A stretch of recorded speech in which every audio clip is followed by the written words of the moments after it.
Howdy, Charlie Darby and Inochi. How's it going? And also, Charlie Darby, how'd you know about Francis Bagman? What did Ninja tell you?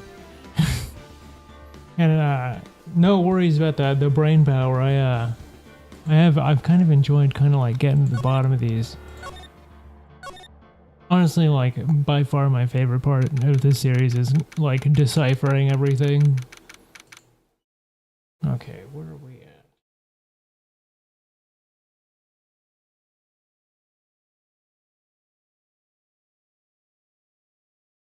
And don't worry, detective and lawyer are well, detective and attorney are both in my list of titles that I continue to give myself. So either way, we'll find a way through this. I know we will. I should probably have water before.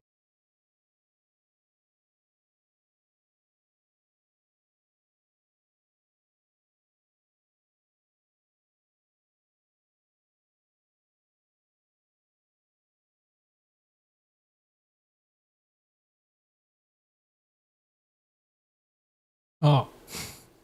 Well, Ninja did draw me as Francis Baguette Man once.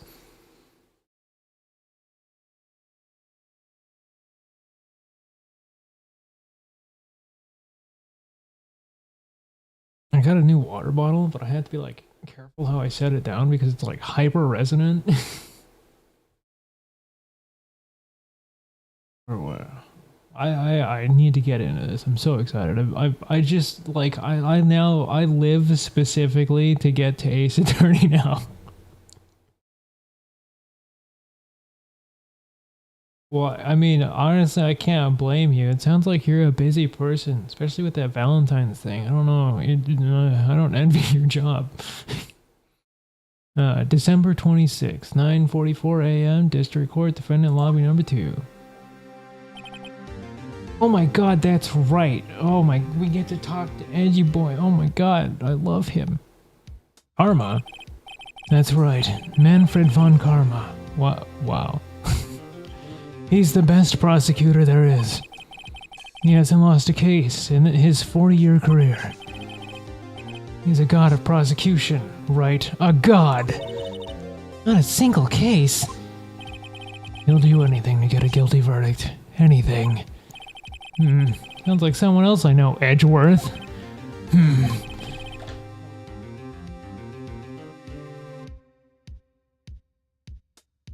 Oh, of course, it was my soundproofing again. Cause it just, for some reason, just won't fucking stay on the wall. Why won't you stay on the wall? A money-saving presentation? That sounds like loads of fun. Did you tell him to open a bank account? Remember, I joke about that, but that was actually something that came up when I had to go through like a money saving thing. Can't even remember what class it was in now. I didn't even take an economics class. It must have been like single living or something. But they were like, don't forget to open a bank account. And I was like, whoa, really?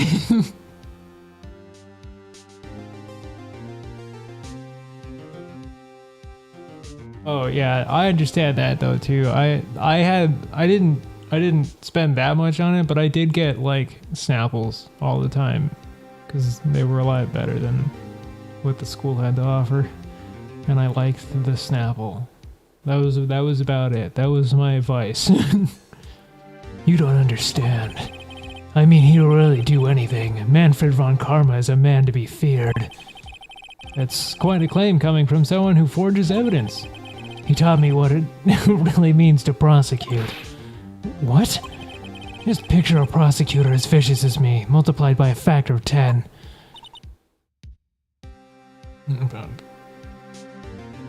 Oh, so you already talked about bank. Oh, wow. I am way behind. I had to like reopen a bank account because apparently I left my actual bank account so dormant that with like, it only had like 10 bucks in it. But I was dormant for so long, they were like, this guy's probably dead. So they closed it. That was fun. So what's your... So he was your teacher then, Mr. Edgeworth?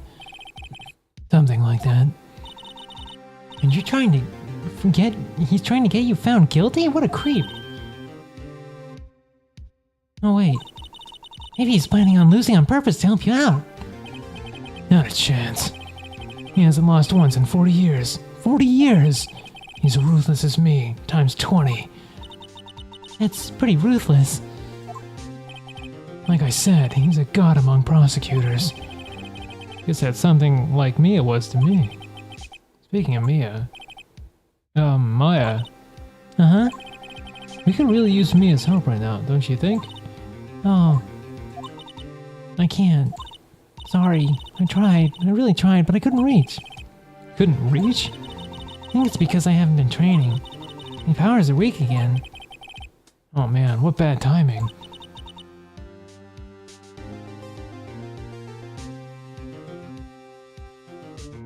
My god, $200 on an X?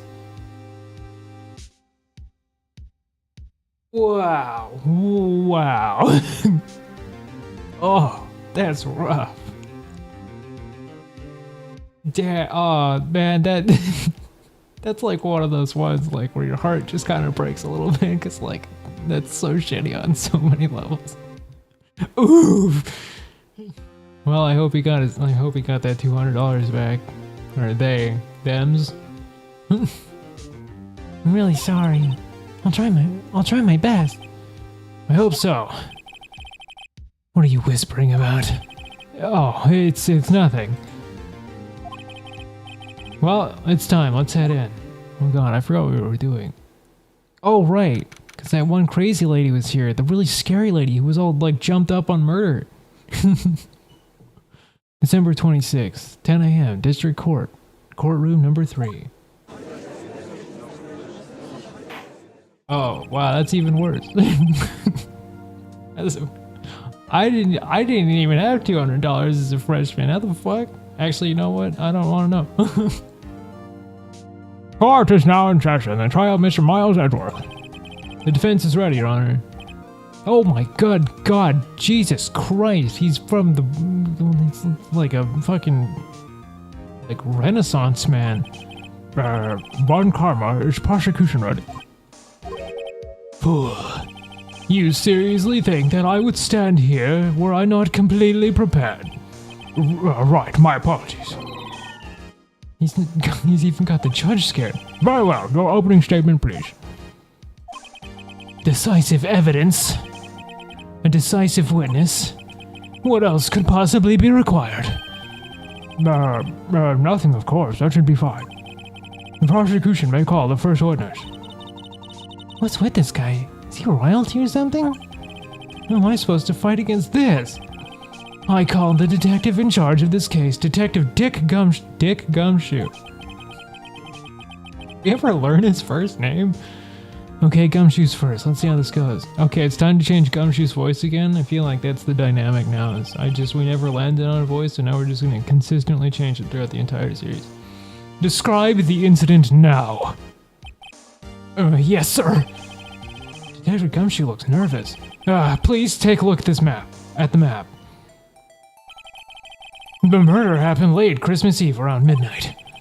It was a boat in the very middle of the lake. There were 2 men on the boat. Now there happened to be a woman camping here on the edge of the lake.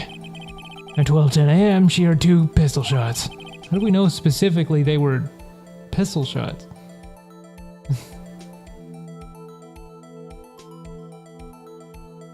Yeah, that would be hard. Gummy. Oh my god, you're right. Oh my god, Gummy shoot. That would be iconic. The boat started to move.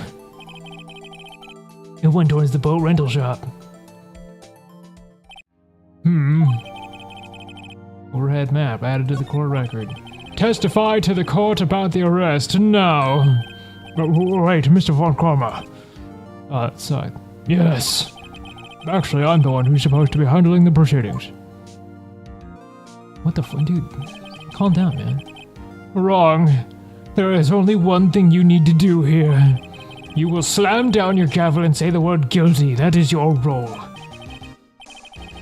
Yes, of course. You're quite right. No, he's not.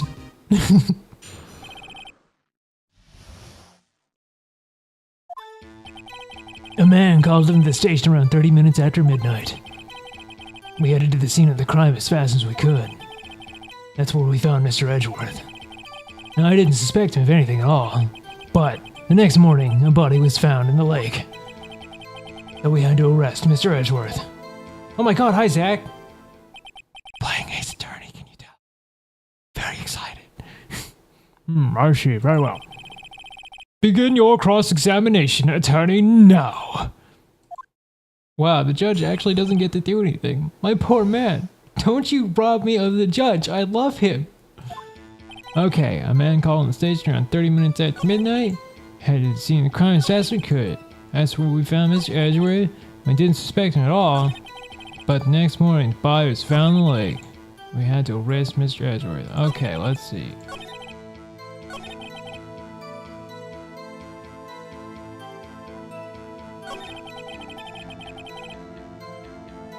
Wait, who was one of them? What did I miss? I want to press him on there. Hold it! You received a call from a man. Yep. But you said there was a woman camping there. She was the one who heard the 2 gunshots, right? Oh my god, his voice! I can't do that. The woman and the man you call in the report are 2 different people, obviously. Different people? There were 2 witnesses. Their testimonies were quite similar, however. Today I've summoned the woman who was camping. Woman who was camping. A lot of heart. Oh, right, the crazy... Yeah, that's her. That's the jumped-up murder lady.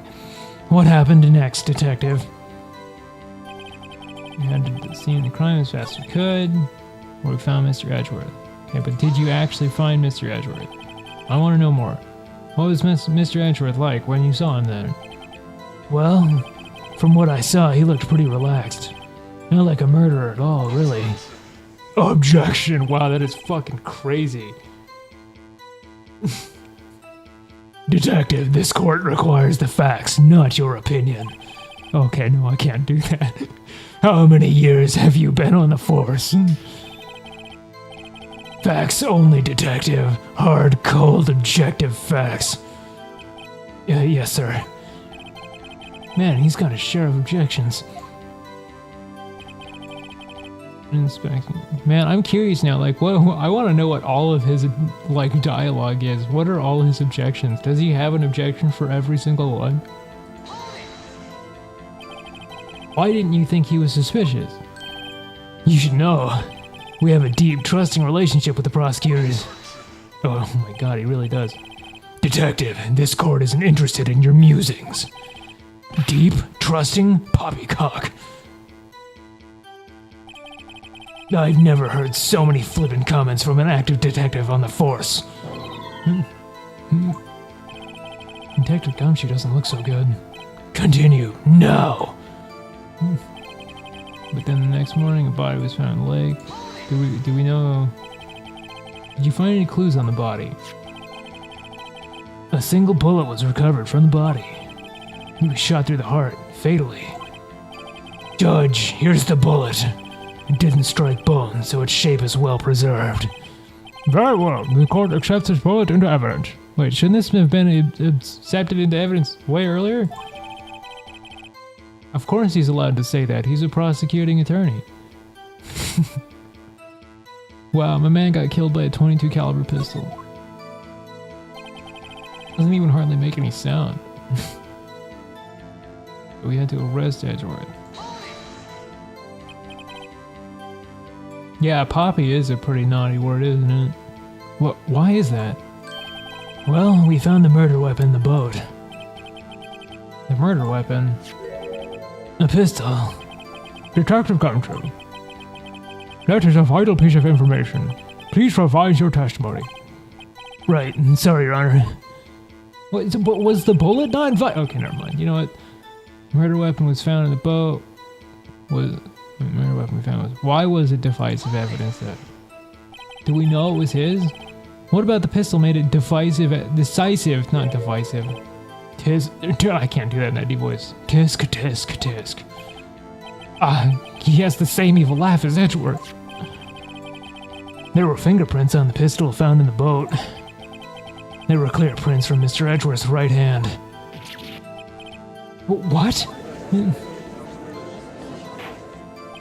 Order! So, Mr. Edgeworth's fingerprints were found on the murder weapon. Yes, Your Honor. Judge, this is the weapon in question. Accepted into evidence. How come they get to flub all the evidence? What the fuck? Members of the court, we now have the pistol used in the murder and the bullet found in the body. Detective. Yes, sir. Was the bullet found in the body fired from this pistol? Yes, the ballistic markings on the bullet match the pistol. Hey, Nick. What does he mean, ballistic markings? Shocking! To imagine someone here does not know something as basic as ballistic markings. Nick, he's glaring at me. Very well, I'll explain. Can we get someone else to do it? Or maybe we can just actually do a different voice for this guy. Maybe we should go back to the haughty voice, but his voice is very evil. It's like very clearly, very genuinely demonic. Actually, Judge, you do it. Oh, thank you. Me?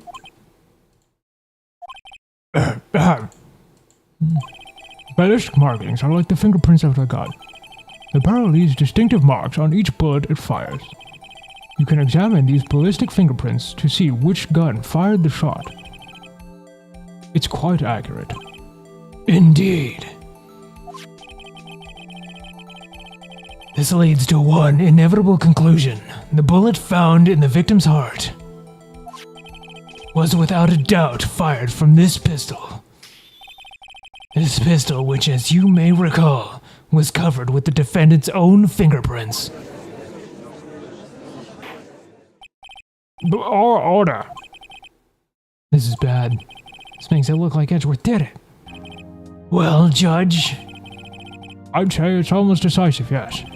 Honestly, I could declare a verdict at this point. However,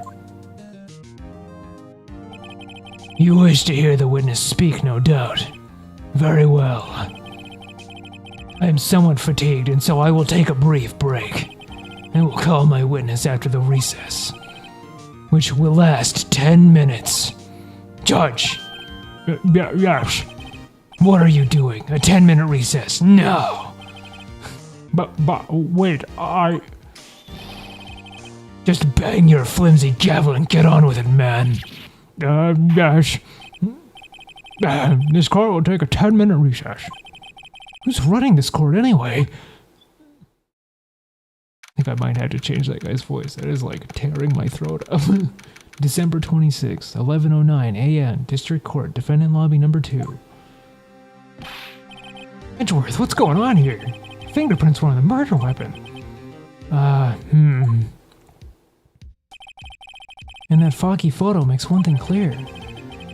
The only one who could have shot this man was the person in the photo. True. Is that you in the boat?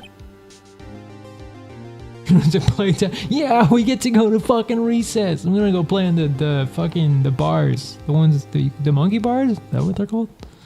The jungle gym? You know what I mean. Yes, it was me. What? But you must believe me, I didn't shoot him. Then who did? I don't know. You don't know? Weren't you right there? I heard a gunshot from very close by. Then the other man fell from the boat. I can't say why, but I thought at the time that he had shot himself. You mean it was a suicide? You mean self-uninstalling?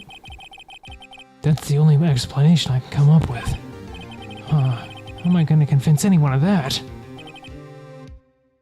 Yeah, the prison bars. You're going downtown. Say, Maya. Huh? What? Any progress with Mia? Oh, sorry. It's no good. I know.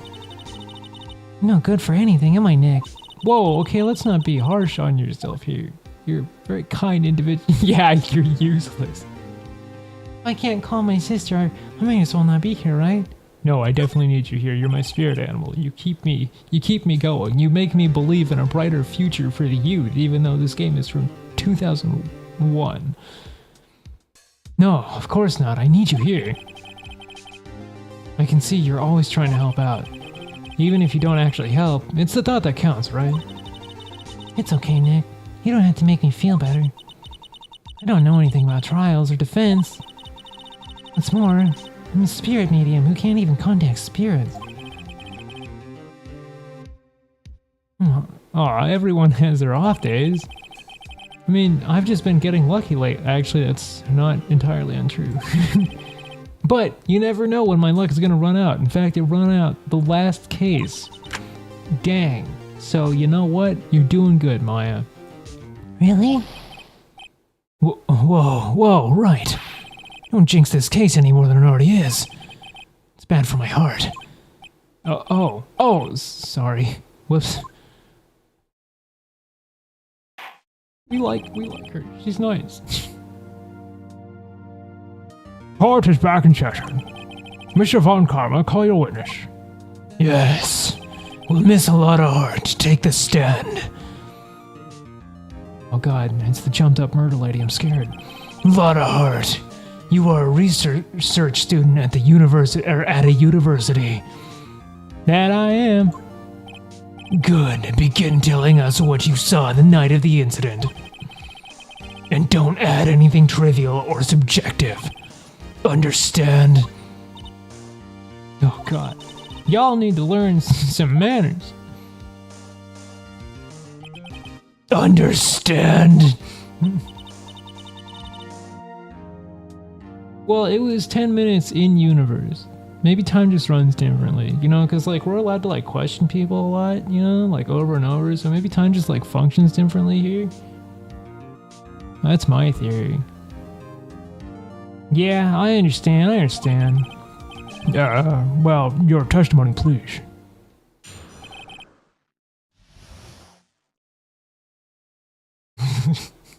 Well, 4 squares up. You gotta bring the ball back inside and put it in that fucking weird cart cage thing.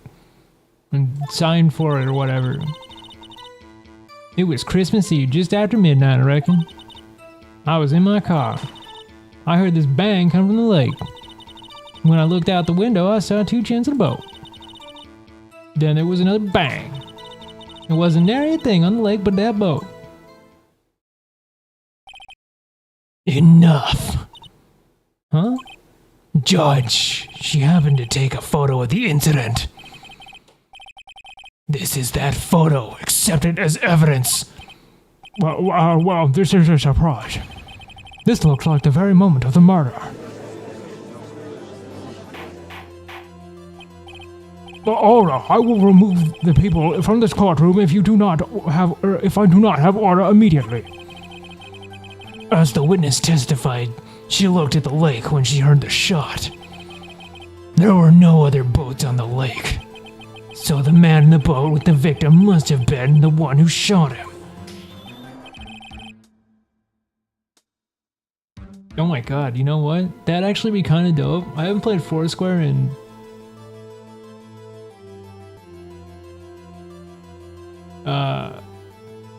since elementary school. Shit, wow. I didn't realize it had been quite that long. I don't even know if I remember how to play.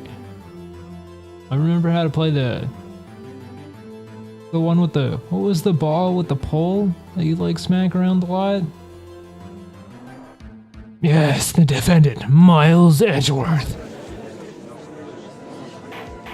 Is he bald in his art right there? Order! I will have order. Well, Judge... The evidence is decisive. I have very little doubt about this case. Very well, this court finds the defendant... Objection! Wait, Your Honor, I haven't cross-examined the witness yet. A cross-examination? We have photographic proof. What question can there possibly be? You have a 2-minute video explaining how to play. I think I might have to see that. Tetherball, that was it. I love that game. It was so dangerous, but I loved it. It was really fun. This photo is worth 1,000 words, and they all read guilty. Gear, you lose. Or do you claim you have found a contradiction in her testimony? Very well. If you have to, you may cross-examine the witness. You will only flounder and ask meaningless questions. You will fail to find anything. And then I will have you held in contempt of court. If anybody's gonna be held in contempt here, it should be you for not allowing us to cross-examine immediately. That's literally in contempt of. Never mind. Nick, contempt? Contempt of court, you know? I guess I understand. Well, what are you gonna do? You really think there was a contradiction with the facts in her testimony? Actually, yeah, there was. She didn't say she saw it. I think I noticed one little thing. Wow, I'm impressed, Nick. I didn't notice anything. Right, let's take him on. God, dude, Maya is my actual spirit animal. Yeah, I got a bad feeling about this. I understand. I will cross-examine the witness. Tisk. Very well. I pray for your sake, this isn't a waste of time.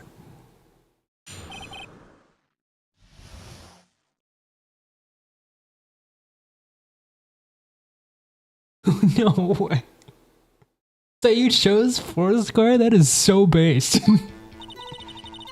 It was Christmas Eve, just after midnight, I reckon. Oh wait, alright, okay, I heard a bang, came up the lake. When I looked out the window, I saw two gents in the boat. Yeah, but she never said she saw anything. Could you clearly see the two men? Oh, maybe she did. Just look at that picture, clear enough for you? Oh. No, it's not. Wait a second. I wasn't asking you about the photo. I was asking you if you saw the two men. Yeah, well, of course. Oh, that's so crazy, dude. Why is his voice like... The witness has testified she saw them. There's also a photo. You'd better look elsewhere for your precious contradictions. He jumped in quick. He's hiding something. And there was another bang. Wait, another bang. You were watching the very moment the shot rang out? Well, yeah, sure. Jesus Christ, she didn't even talk. You're asking meaningless questions. Meaningless. Contradictions, Mr. Wright, not meaningless babble. Von Karma, I think I hate you. He's trying to keep me from talking to the witness. To what end?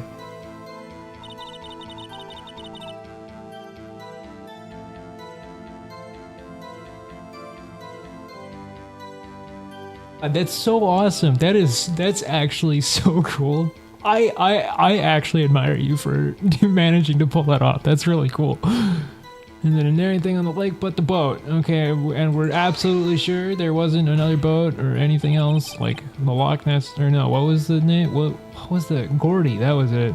Are you sure? Are you sure about that? Yeah, sure as country gal can be. Sounds pretty sure. Press further anyway. How come you're so sure? Well, heck, I scanned the whole lake. Scanned the whole lake. It almost sounds like she was more interested in the lake than the boat. Miss Hart, you...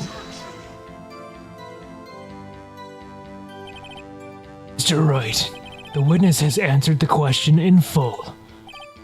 No need for further questions. Objections stand. That's where I'm... Sustained. Yes, of course. Oh, great. What am I supposed to do now? There weren't any contradictions in there. Sorry, Nick. If only my sister were here. Man, Maya's really taking this hard. Yeah, I mean, she's helpful in her own way. I was in my car. Okay. I heard this bang come out from the lake, but then you said there was another bang. I don't ever remember there being two. 5:15 a.m. So that actually still checks out. Bang in the lake. I do actually want to continue to press this anyway. So you weren't looking at the lake at the time? Nope. I looked after I heard that noise. She said that already. I asked you to find contradictions, not leisurely chat with the witness. Ugh. When I looked out the window, I saw two gents in a boat. It was another bang. See, but wait, what was the other bang?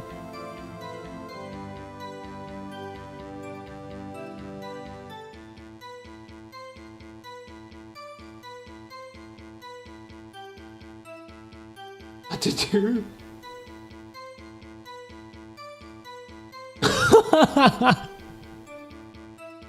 That's awesome.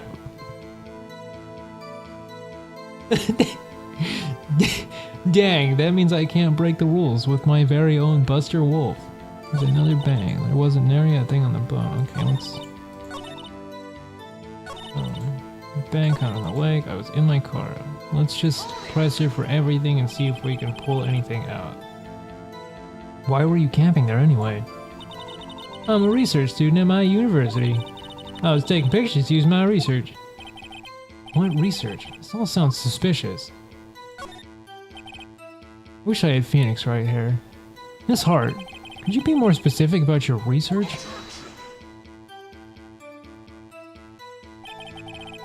What does the witness's motive in camping by the lake have to do with this case? The answer is nothing. I object to the line of questioning. Objection sustained. But wait, now I'm the one who says that. Well then say it already. Objection sustained. Thanks for nothing, Your Honor. Dunking the ball in their square. Dude, oh my god, 4-square dunking? I want to see an upgrade. Enough. I think we've heard all we need to hear, Mr. Wright. It seems you are unable to find a contradiction in the testimony worth noting. Actually, there were a couple, we just weren't allowed to talk. But Your Honor... You keep your promise. Mr. Wright, I'm afraid that I will have to penalize you any further outbursts, holding you in contempt of court. And if that happens, you'll have to leave the courtroom immediately. Understood? Uh-huh. Nick, Otto's testimony is fishy, Nick. Real fishy. I know what you mean, but I can't say anything. What can I do? I believe we've covered the evidence sufficiently to make a decision. Then pass your judgment. Very well. Mr. Miles Edgeworth, please take the stand. What? Who's holding? Who said that? Who was that? It was me. Maya? Is something wrong? Do you need to use the facilities? No, I do not. Lotta Hart, your testimony stinks. It's unclear whether you were actually looking at the lake. Okay, thank you for actually pointing that out, Maya. I feel a lot better about that now.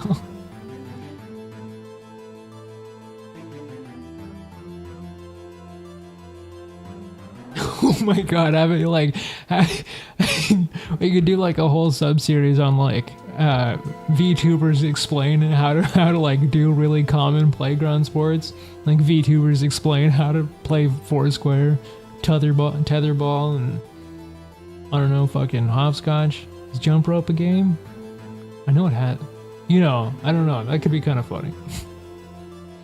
It's highly doubtful that you actually saw Mr. Edgeworth. Tell us the truth. This is a matter of life or death. Lotta, did you really clearly see Mr. Edgeworth that night? Did you see him fire that pistol? You will stand down. This court does not acknowledge the defense's outburst. Answer me, Lotta. What's the big idea? Treat me like some kind of criminal. I saw him, I swear. I saw Edgeworth. Wait, why are you objecting? Enough. Judge, declare the defense in contempt of court. Yes, of course. I'm sorry, but you were warned. Guard, escort Mr. Wright out of the courtroom. He's in contempt of court and must leave. No. Dude, holy shit, did we actually just get... Okay, wait. Hey, I was the one who made the outburst, Your Honor. Nick is innocent. What's the difference? All that remains is the guilty verdict to be declared. Isn't that right, Mr. Phoenix Wright? Wrong. Wrong. What? Did you hear what Miss Hart just said? She said she clearly saw Mr. Edgeworth. That was not in the testimony. That changes her testimony, and I have a right to cross-examine her again. How to play kickball. We should all get VTubers without legs, like me and Ninja and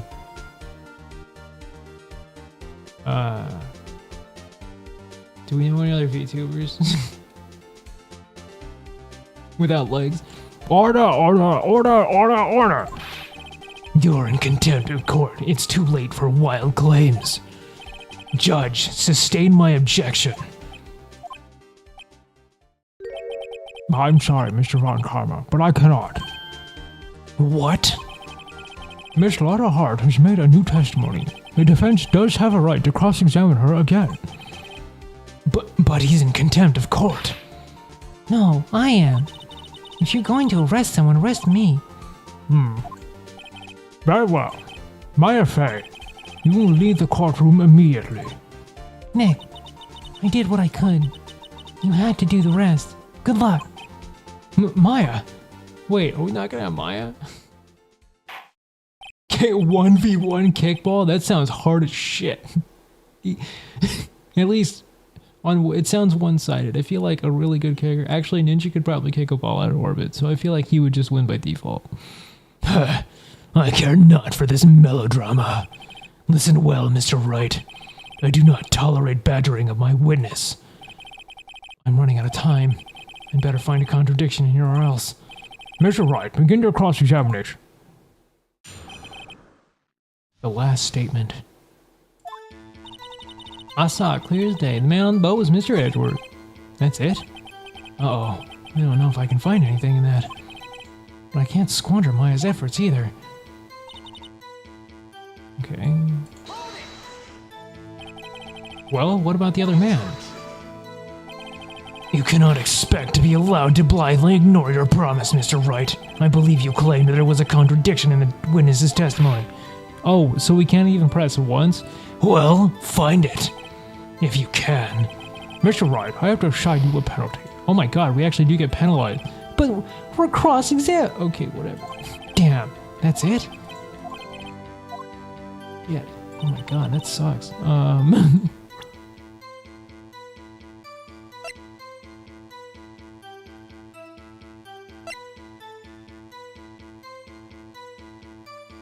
Because we clearly can't see any. So how does she see this then?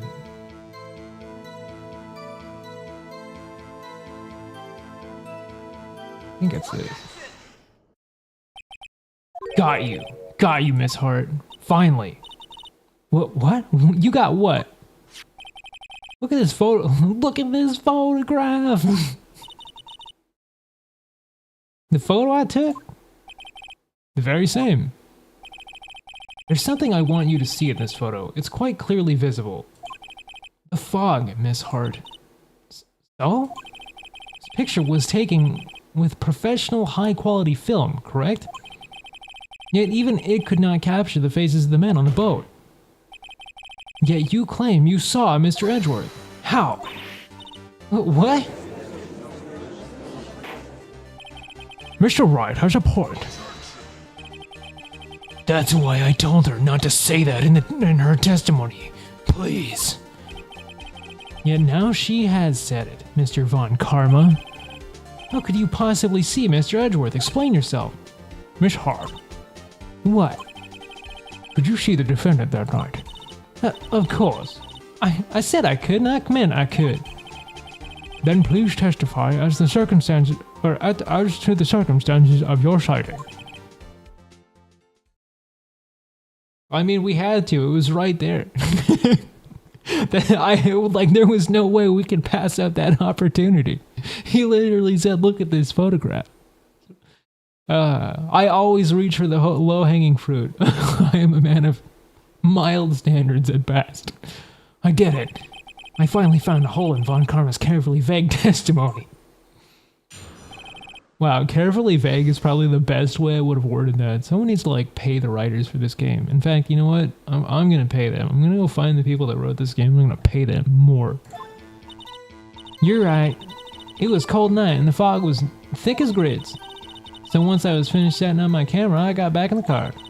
Still, I brought my binoculars with me. When I heard the noise out on the lake, I looked with my binoculars. See? No problem. That doesn't make the fog go away. You used binoculars. Very well. You may begin your cross-examination, Mr. Wright. This one better be good. Wait, so are we allowed to press? Okay, so once I was finished setting up my camera, I got back in the car. Still, I brought my binoculars with me. When I heard the noise out in the lake, I looked with my binoculars. But what about the fog? Do we press again? Are we gonna get penalized for actually cross-examining? We might as well. I mean, there was heavy fog. How would binoculars change all that? What do you mean? Even binoculars can't see through fog. But you say you clearly saw it. I did, yeah. Enough! There's no room for doubt in her testimony. Sounded pretty doubtful to me. But I have to find a clear contradiction first. I don't care how many Von Karmic objections I get. I'm going to find a hole in the testimony. It's the last thing I do. Alright, I was in the cold, and it wasn't grits. Binoculars, everything.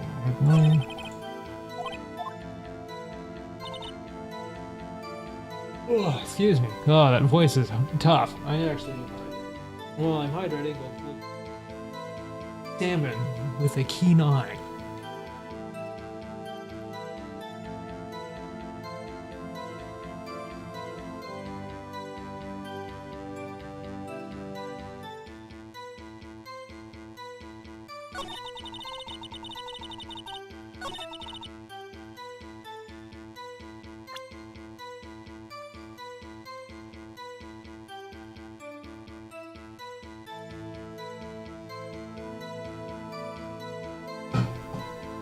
Oh, but we didn't get penalized. Maybe we can press her on the other one too. Oh.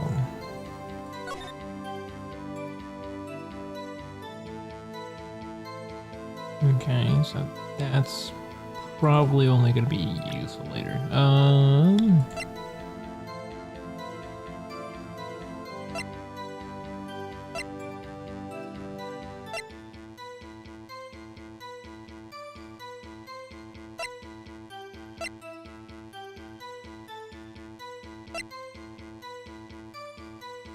Oh, fired 3 times. Bears the print. That is important. It's automatically take a picture when allowed. Excuse me. Wait, so if it fired 3 times, wouldn't there be 3 different pictures?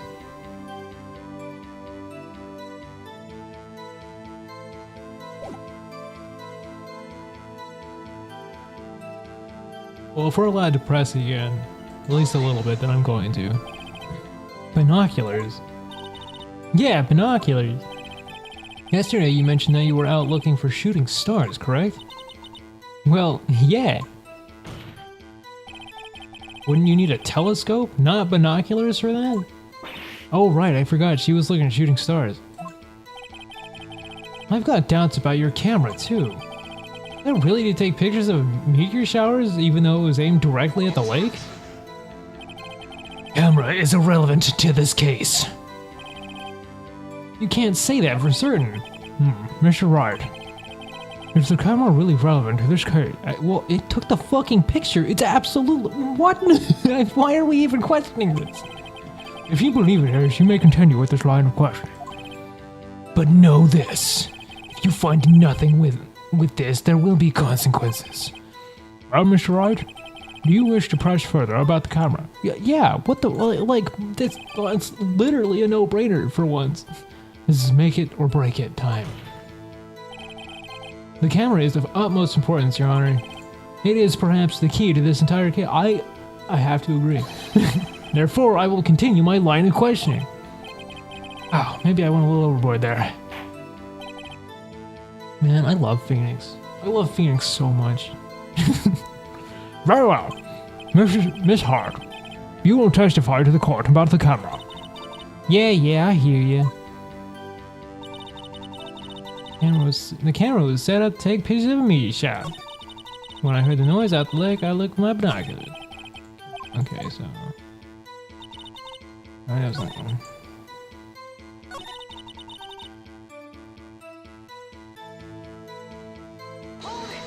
Is it aimed at the lake?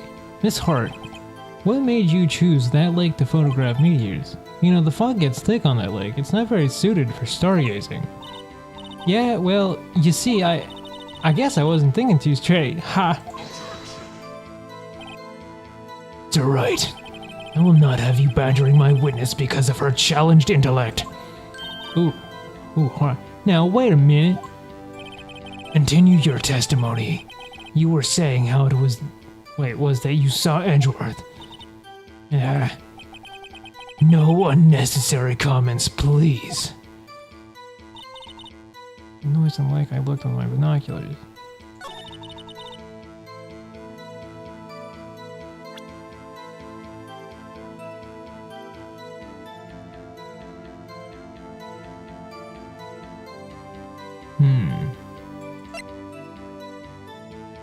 Oh! Was set up to take, but why would she need the loud noise? Is it, well, because the plate counted as like 2 things of evidence last time with the T-bone steak. I wonder if the camera counts as like 2, or potentially like 2 different pieces of evidence at one. Because it's set up for loud noises, which she definitely probably would need for a shooting star, unless she was really looking for a close impact. You were photographing shooting stars. That's a lie. Says who? I saw the camera you set up yesterday. It was pointed directly at the lake. Oh my god, finally, thank you, someone pointed that out. That was gonna bug the shit out of me. You had to point a camera upwards to take photos of the stars, Miss Hart. Oh. Alright, now that I understand that evidence can like be a double-sided thing, that actually helps a lot. Mr. Wright, what are you driving at? The witness was not at the lake to photograph shooting stars, Your Honor. But, well then, what exactly was she photographing? No evidence. Your Honor, take a look at this. What Miss Hart was trying to take a photograph at the lake was fucking Gord, right? The monster?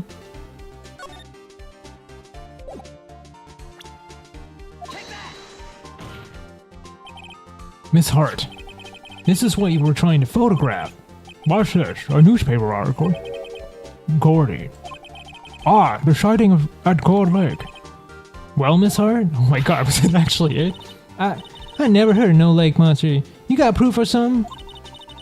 Let's see you prove that I was down at that lake trying to photograph this Gordy. I have proof. I'm assuming I have proof. I have it. Proof. Intriguing. Very well, let's see what it is. Well, let's see it. And no joking around this time, please.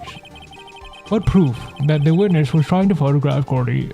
Wait, what is the proof that the witness was trying to photograph Gordy, the lake monster? The microphone, right? It's definitely the camera. Like, right? Did Insane have to use this twice? The proof, Miss Hart, is your own camera. Your camera was set to take photos in response to loud noises, correct? This photograph here taken when a gun fired on the lake. And here, this article about Gordy, according to this article, Gordy made a loud noise when it emerged. Well, you were trying to photograph Gordy, weren't you? That's why you had to set your camera to respond to loud noises. Border order. I see.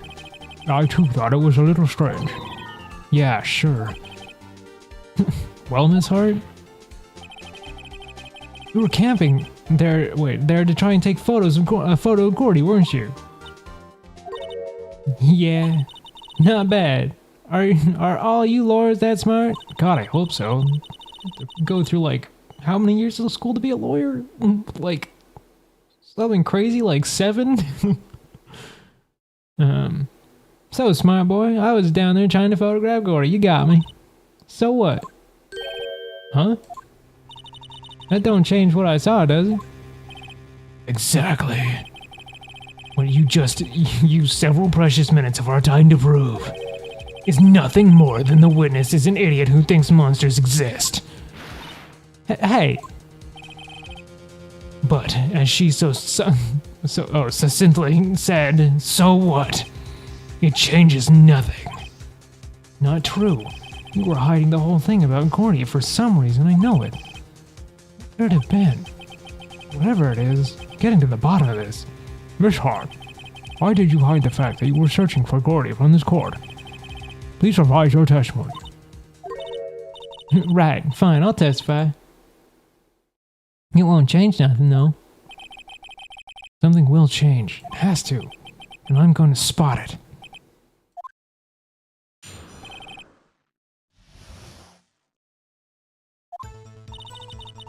Actually, I'm not a researcher student at the university. I'm an investigative reporter for a photographer. Imagine what a scoop it'd be if I got a picture of that monster. That's why I was camping out by the lake. And that's all I was hiding. When I heard the bang, I looked right straight out of the lake. There wasn't much else to look at, so I watched the boat the whole time. Then I saw a flash near one of the men's hands, and I heard another gunshot. I was looking right at the boat the whole time, crossed my heart and hoped to fry. Well, Mr. Wright, you may cross-examine the witness. The witness's testimony is unchanged from before. Whether she is a research student or a photographer has no bearing on this case. There is no need to waste more of our time with another pointless cross-examination. I claim the defense's right to cross-examine the witness, Your Honor. Why didn't you do that earlier?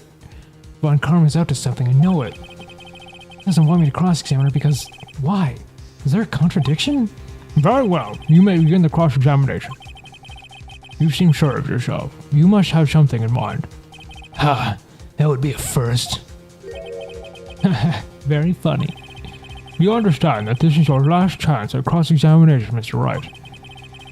If there is no problem with this testimony this time, we will let the witness leave. I will announce my verdict at that time, Mr. Wright.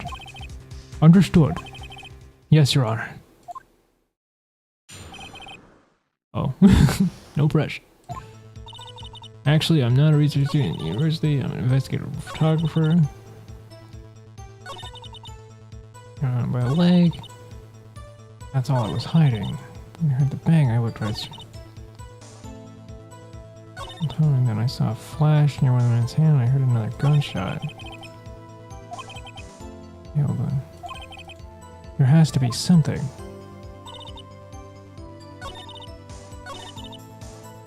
I'm gonna press on the second gunshot. I heard the bang straight out the window. There wasn't much, so I watched about the entire time on. Was there nothing on the lake but the boat at the time? Huh? Wait, so you're thinking maybe he was shot from some other place? I don't think so. Nope. That lake was smooth as glass. Nobody was on the shore neither.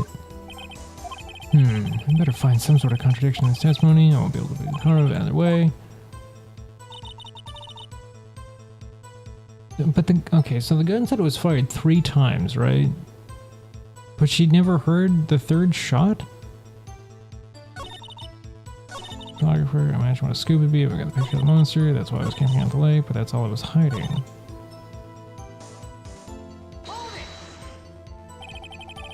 Exactly what sort of sound was it? Well, I never heard one before, so I can't say for sure, but it sounded like a gunshot. It was a lot sharper a sound than I would have expected. Wasn't much else to look at, so I watched about the entire time. Okay.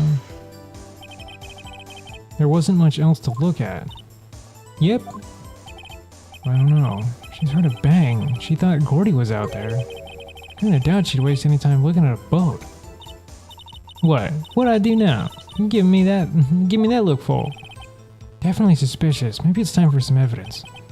Witness, continue.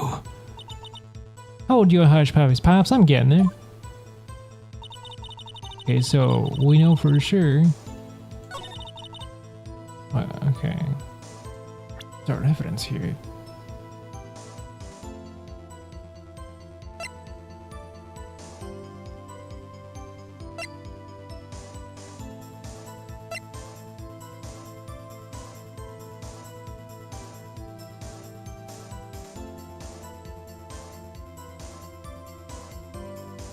I think we might have to show the Artie again. Sorry, I read Gordy and put article together. The article again, because that must be what she was looking for, right? Yeah, let's look through one more time. When I heard the thing, camping up by the lake.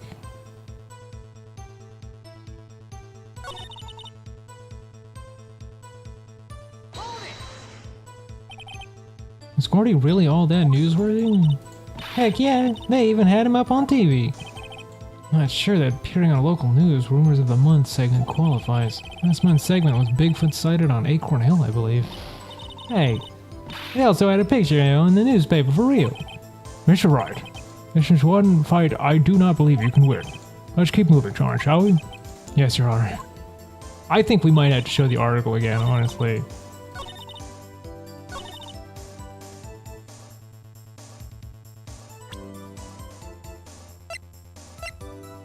Let's look at this really quick. Here's the camp, the boat, and the main place.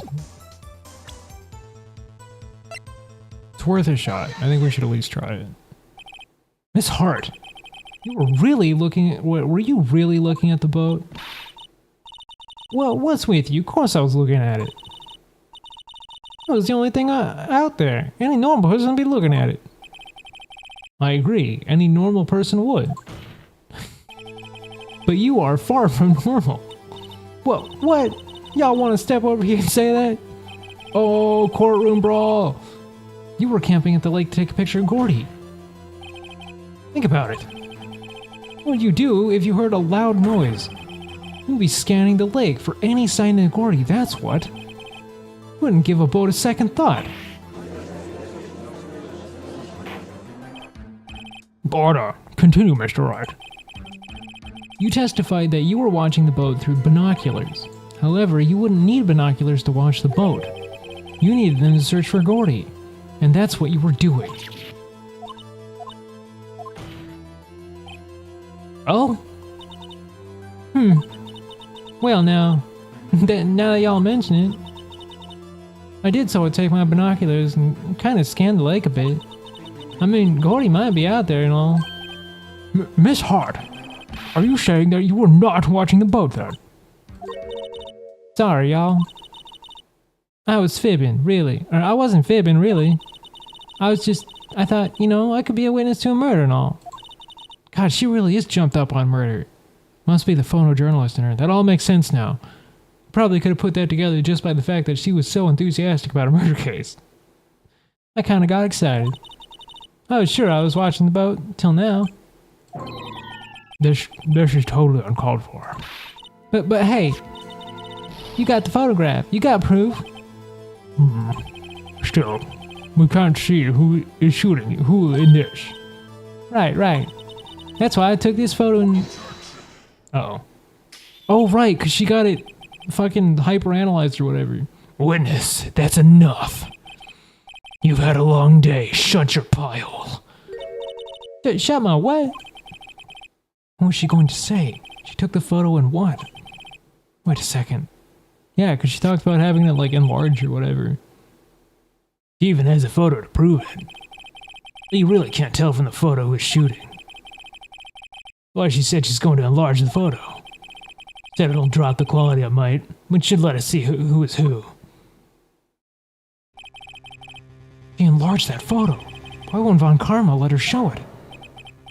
Got a hunch. Bet that enlarged photo shows something bad from Von Karma. This is my chance. If I'm wrong, though, I'll be in prison for Edgeworth. Or worse. What should I do? No, we have to make her show, because if he's hiding it, he's clearly hiding something. Miss Hart, look at this photograph. Again, look at this photograph. You enlarged this photo, did you not? Yeah, I did. Why was the enlargement not been presented to the court? Because it does not exist. What are y'all talking about? You were the one who told me not to show it in the court in the first place. You old fool. What's the meaning of this, Mr. Von Karma? Miss Hart. Show the photo to the court. Show us the enlargement. The prosecution objects to the submission of this evidence. Objection denied. The witness will show the enlargement to the court. Here it is. My god, that's definitely a gun. We still cannot see who's firing this. It could be the defendant, or maybe it's not. Regardless, I will accept this as evidence. 12:15 a.m. Happy now, Mr. Wright? There has to be something. You asked for the enlargement and you got the enlargement. And little good it has done for any of us. That's why I requested she not show it. I suppose this means that the cross-examination is over, obviously. Then I would like to close the cross-examination of Miss Lotta Hart. And none too soon. That was a flagrant waste of my time. Mr. Von Karma, do you have anything to add? I stated everything I needed to when this trial began. Decisive evidence. A decisive witness. What else could possibly be required? Nothing, of course. Then I believe it is time for me to declare my verdict. Wait, it's not supposed to go like this. There has to be a clue in this photo somewhere. This is bad. Really bad. What should I do? Show other evidence. Object to the enlargement. What other evidence could we have?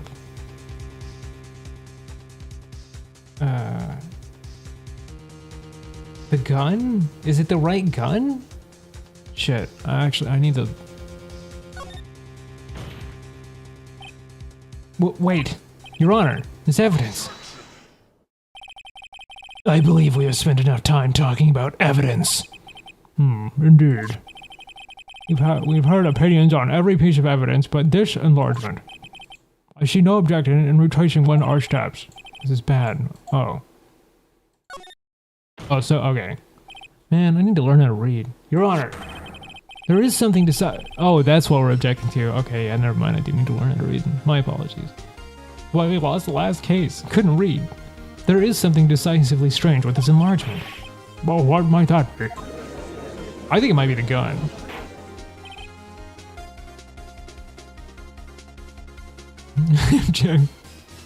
I admit that that is pretty funny. Mr. Wright, you will show the court what you mean. What about this photo is strange? Okay, here goes nothing. I'll show the judge what's strange about this photo. Oh, is it not the gun? Shit. Wait. The left hand. That's the... Boy. Here, Your Honor. The shooter. I'm not sure I understand. What about the shooter is strange? Look at the hand holding the pistol, Your Honor. Wow, I usually never notice details like that. I'm so surprised I finally did. I'm fucking... This is a learning moment for me. I've grown. My character has evolved. Not by a lot, but a little bit. Like just like the tiniest smidgen. The hand. The hand directly contradicts another piece of evidence. That man... the man's left hand does what?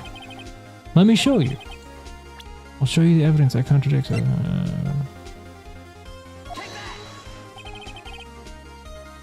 It's not... It is 5 inches, Your Honor. The evidence is clear. The man in this photograph is holding that pistol in his left hand. However, the prints on the murder weapon were from Edgeworth's right hand. Ergo, the man shooting the pistol in this photograph is not Mr. Edgeworth. He is bald in his art here. Looks a lot less scary without the extra hair. Now that everyone in this courtroom is quieted down, I would like to reconvene this court of law. Mr. Wright. Yes, Your Honor. You have given us definitive proof today. We now know that it was not Mr. Edgeworth who fired the pistol that night. However, this leaves us with a rather large problem. If Mr. Edgeworth didn't do it, then who shot our victim? Precisely.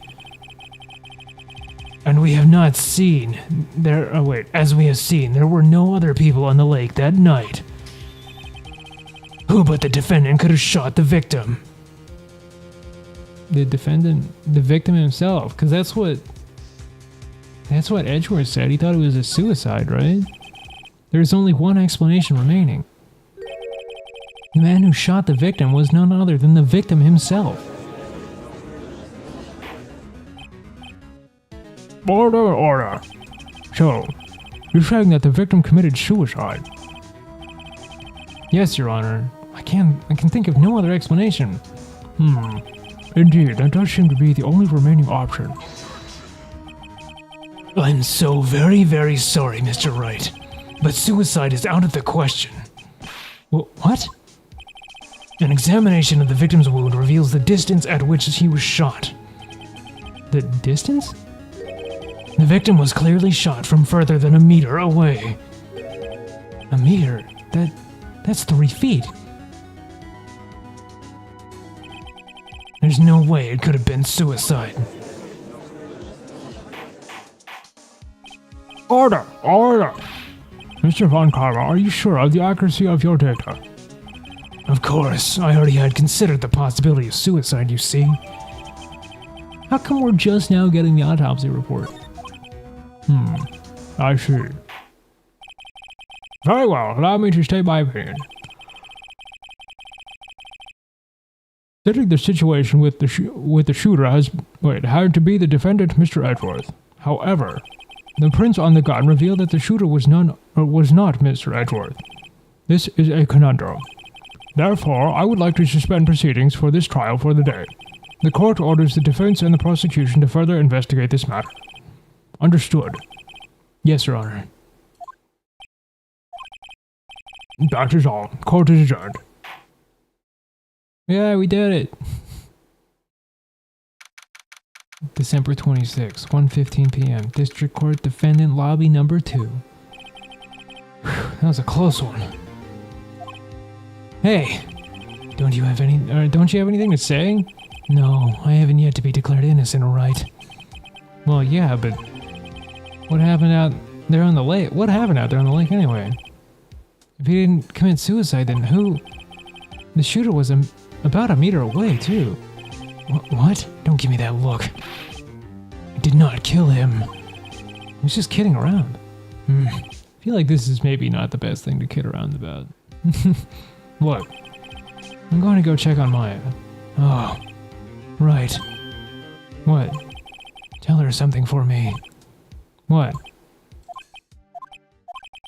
Tell her to watch what she says in court. That's all. Kill you to just state how you really feel without thanks, Edgeworth? The requisition to transcript of Lada's entire testimony. Thought it might give us some ammunition for the trial. Ammunition for the trial? Because it was a gun? Wow. Of course, she didn't see the shooter. The only part of her testimony that stood out was the bang she heard.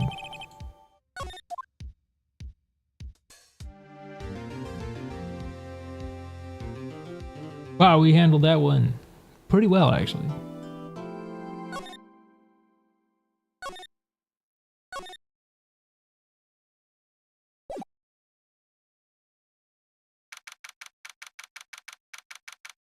December 26th, Detention Center, Visitor's Room. Maya!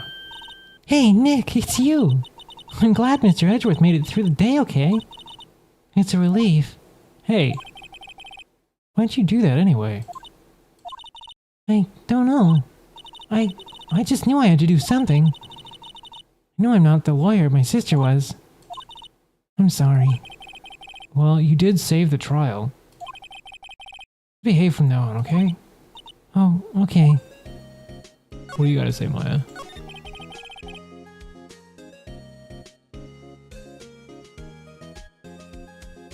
From the what? From the flug? I actually don't even know what that is. I'm afraid. Have you been questioned yet? No, not yet. Detective Gumshoe was here just now. He said, seeing as this was your first offense, we'll let you go after questioning. Whew. Oh, and he wanted me to get bail money ready. You can pay for me, okay? Huh? How much? I don't know. I guess they'll send you a bill or something. Why do I picture giant bales of money every time I hear the word bail? Any luck with Mia? None. I can't get through to her at all. I tried. I really did. I don't know what to do. I think I probably shouldn't have stopped my training. Sounds like she's really did do her best. Should check and see if there's any waterfalls in the local area. Oh, we actually remembered. That's really sweet. I wonder if I'll ever be able to see my sister again. Oh, don't you worry. We gotta examine our boy, the guard. What's up, guard man? The guard monitors the visitor room. He hasn't moved an inch since I came in. Real pro. Still at it. Appreciate this man so much.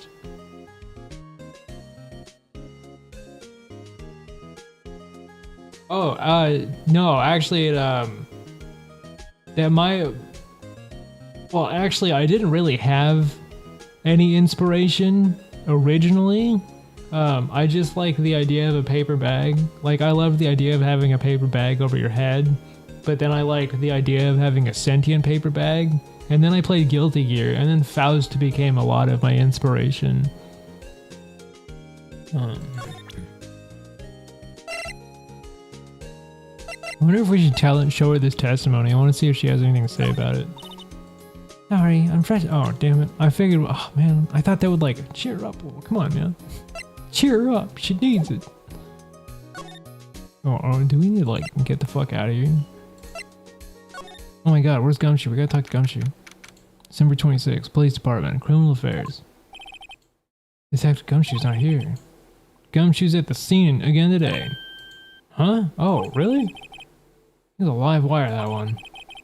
Got into a fight with the chief for not following protocol. Not following protocol? But he wouldn't help them build the case against Edgeworth. Well, I guess that's where we're going. Back to Gourd Lake. Away! December 26th, Gourd Lake Park entrance.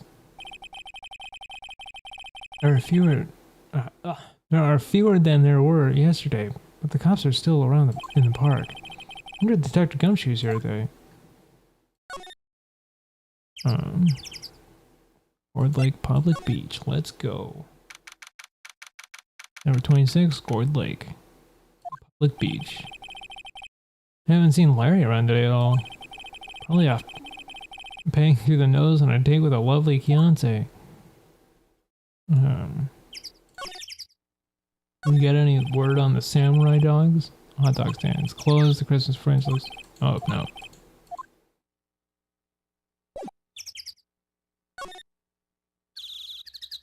Oh my god, we don't have Maya for this investigation. It feels so lonely. December 26th, boat rental shop. Looks like the boat rental shop is closed today, too. Small boat rental shop. Right. Okay, so that's still the same.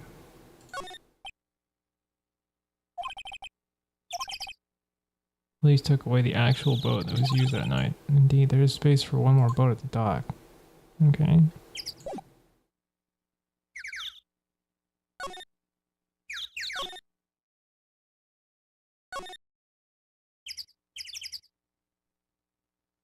Oh, oh yeah, I guess we do want the woods then. Number 26, Gourd Lake Woods. Hey, Detective Gumshoe. Hey, pal. I tried all day. Yeah? What about the trial?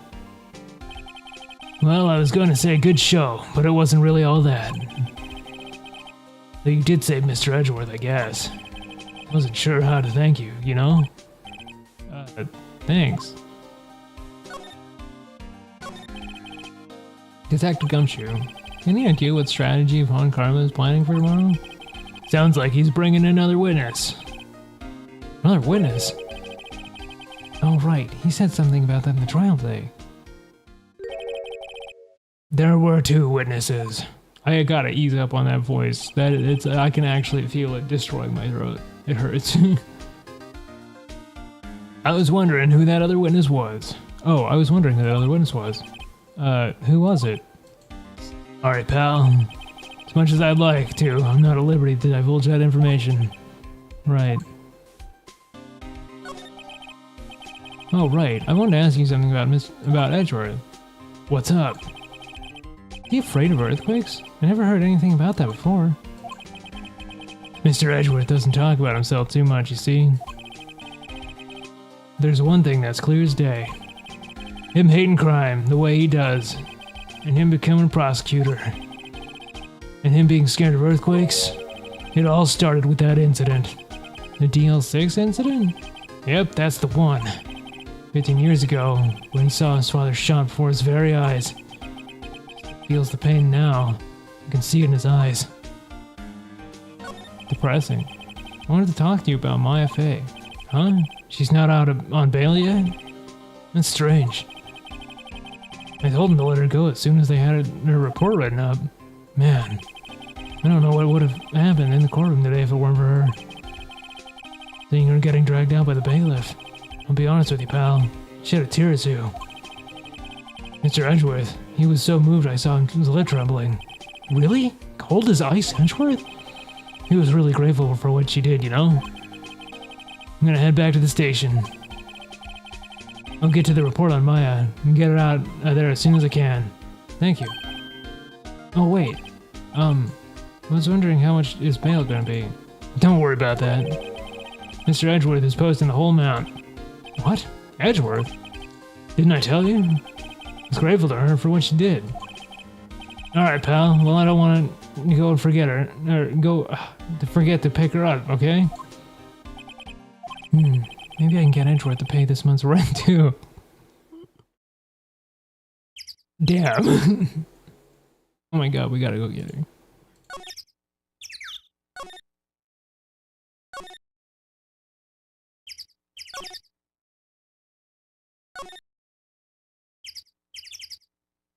Detention center. Number 26, detention center visitors room. Hey, Nick, you finally came. I just finished the paperwork. I'm free to go. Free at last, huh? Those interrogators were really mean. They were like, okay, what did you do this time? Like I was some kind of criminal. Can you believe it? Well, they let you out in the end, didn't they? Oh, that reminds me. Thanks for bail. Thank Edgeworth. Huh? He posted bail for you. Said he was grateful for what you did. Mr. Edgeworth did that? I have to make it up to him. I've got to win this case, Nick. What do you think we should do next? I'm kind of lacking in clues department. We should go to the park and look for Gordy. I was kidding. Still, if there are any clues out there, the park's as good as bet as any. What do you say? Shall we head down there? Sure. You noticed anything lately? You know, I did notice one thing while I was here in detention. It's really pretty comfortable here. It's warm and they keep it very clean. I meant, have you noticed anything about the case? Well, not much more than that, no. She's probably still upset about Mia. Should leave her alone. Alright, let's fucking mosey back on down to the Gourd Lake. Number 26, Gourd Lake Park entrance. There aren't many cops around today, are there? Probably back at the precinct working out the case against Edgeworth. Hey, y'all. Hey, it's Lotta. Oh, really did it today. What did we do now? No, I'm not complaining. See, I did a little thinking on, a little self-reflection, you might say. I realized that being a witness is a mighty big responsibility. But I just went out there and started blabbing any old thing that came to my mind.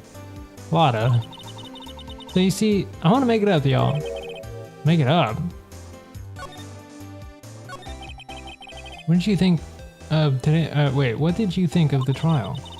To be honest, I was doing it half just to say I'd been a witness. Even though I didn't really see anything. I kind of convinced myself I had, though. I'm sorry, I know it caused y'all a lot of trouble. Well, memory is a tricky and vague thing. Yeah, I sure know that now. I'll be fine next time. I'll be fine next time I witness a murder. Right.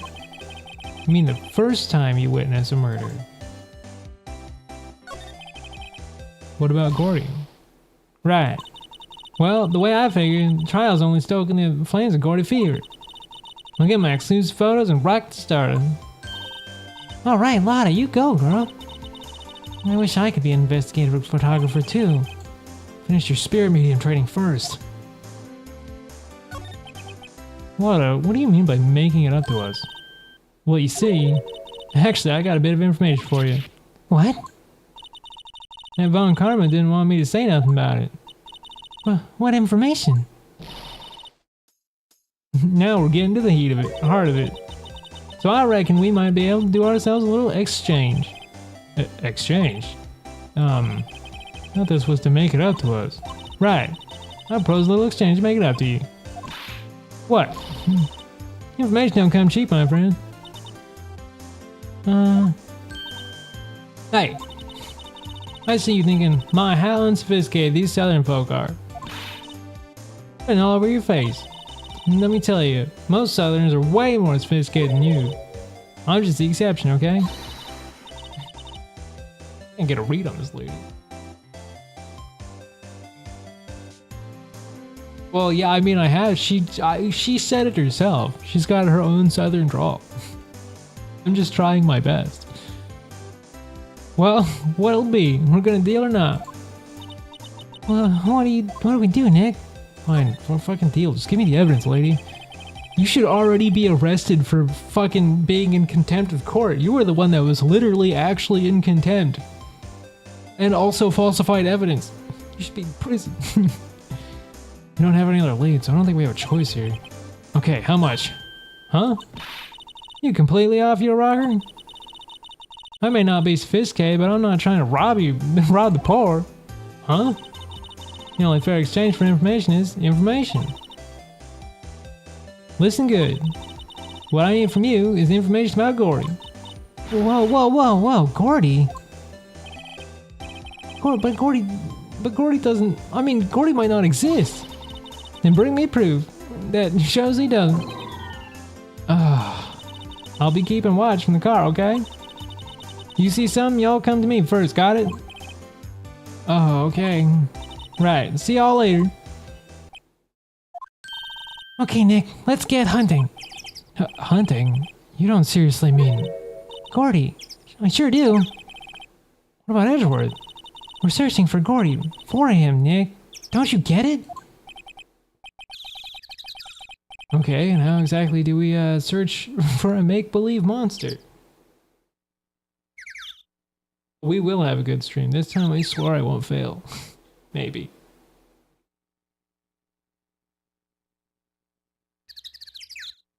Okay. Maybe we can find a monster myth specialist? A what? Excuse me? It's just gonna turn into a rousing bout of... What the fuck? Is that... What? I thought they moved on to the Pink Princess. Why is Mr. fucking Metal Super Samurai here? December 26th, Gourd Lake Public Beach. What's that?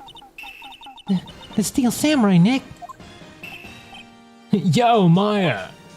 Larry, what the heck is that? Ah, it was my girl Kyoncé's idea. She was all, if you like, put this here, it would be like really cool. Dude, she gave it to me along with the banner. Wow, that's really impressive. She could find those for you.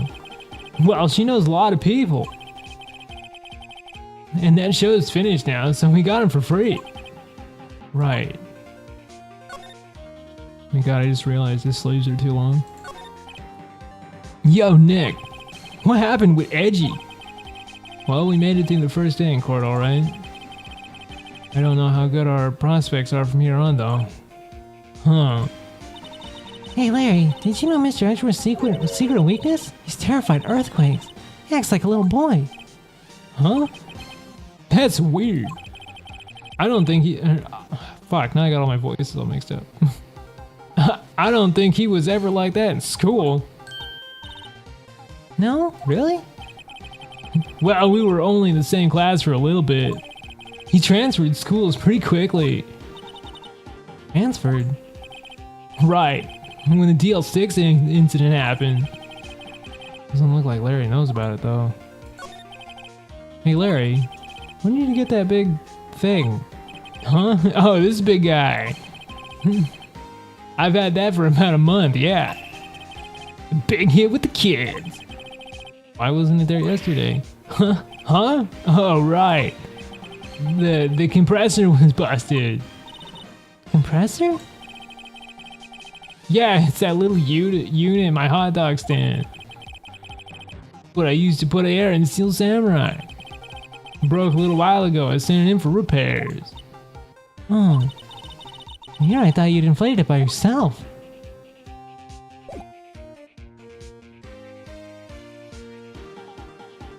Let's take a look at it. Doesn't that Steel Samurai look out of place? I mean, it's so huge. It's just good advertising. Everything about this Steel Samurai just doesn't work for me. Huh? Really? Looks pretty well made to me. Still a novice, aren't you, Nick? Really? True connoisseurs like Cody and me don't fall for this kind of stuff. Steel Samurai fans are obviously in a league of their own. Yeah, I gotta admit, I'm not really getting the Steel Samurai vibe. Feels like a caricature. I can't get over the samurai dogs. The original samurai dogs, no less. Hey man, whoever calls their product the original first wins. Why don't you add world famous to the sign? Hey, good idea! What have I done? Hey Nick, benches! Let's take a break and maybe have a dog? I think not. It's too cold to sit out here and eat hot dogs out here. Wouldn't be city boy.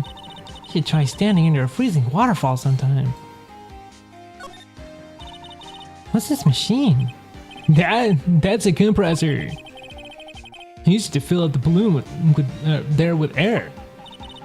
Huh, neat. Just got it repaired yesterday.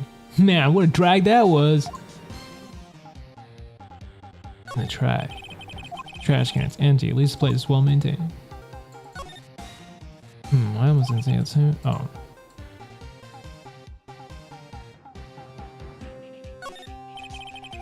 This flag looks sadly out of place here. Flapping listlessly back and forth in the cold wind under a cold sky. I don't know, I think it gives the place kind of a festive atmosphere. Reminds me of the War of the Eyeglasses. The War of the what? Huh? What? You mean you don't know the War of the Eyeglass? The heck is that? Where is it? The local fair used to do it every summer. Huh. I guess we were the only ones. Yes, again, what the heck is it? Actually, a good question. What actually is it? Wow, Gore Lake really is big. Yeah. Say, Nick. Oh, wait, we've already seen this.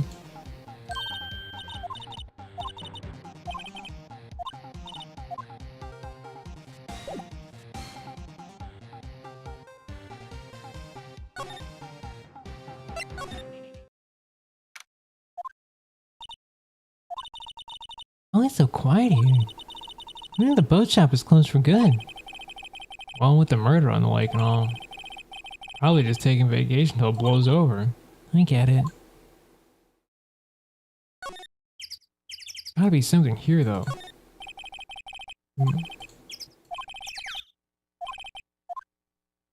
Or maybe not. Fuck me, I guess.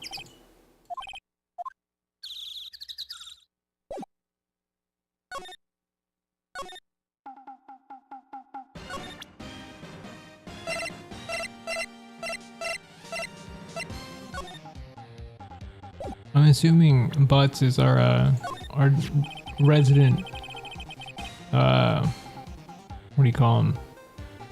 Monster specialist? That guy's selling my dogs faster than I can cook them. Can Gordy really exist? Nah, I think somebody probably saw something else on there and just thought it was Gordy. But I'll keep selling the samurai dogs until the truth's out. Okay, so what about...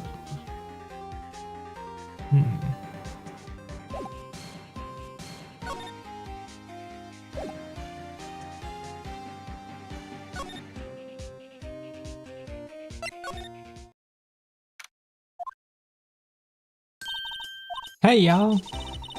Well, you find anything about Gordy? No, nothing. Well, keep moving. It gets cold out here at nighttime. It's a little chilly. It is a little chilly. I think I have to sneeze. Whoa, whoa, no you don't. Oh no. Yep. Poor Maya. I told you no sneezing. Yeah, I set the camera to respond to things like a softer than a bang. And trigger on one of those Von Karma finger snaps now. Oh, I'm sorry.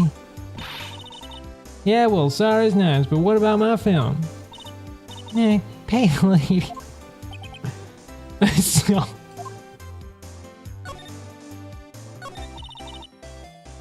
I learned something in today's trial, that's for sure. Testifying and see. Oh wait, that's why I decided to talk about the case anymore. Huh? Oh, that was. Oh, you say you had information about the case? Tell us that at least. Like I said, I'll trade it for the dirt on Gordy. What are you going to do if Gordy doesn't exist? I'll quit being an investigative reporter or photographer. What? After all, I only have one photo in my name so far. Was it a good one? Bet. A UFO. Oh my god, a UFO. Holy shit. That is like... so southern. That's like American southern. I know people from the south that were having like a brain lapse here. Oh, someone catch me. I'm gonna pass out. A UFO? Anyway, I can't get a career making photo this time around. No, that's it. I'll quit and go back to school. Huh? So you really are a university student? Well, yeah, well, I'm taking a break for a bit. Right.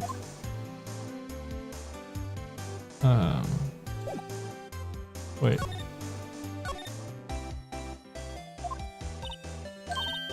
Oh, so, okay. Wow, I wonder why they didn't checkmark then.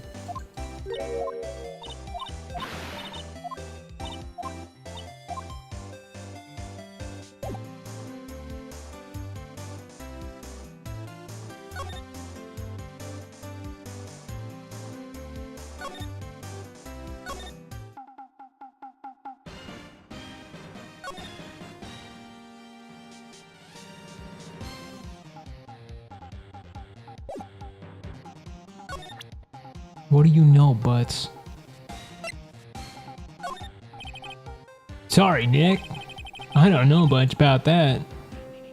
I'm a mere seller of hot dogs. Oops. Okay.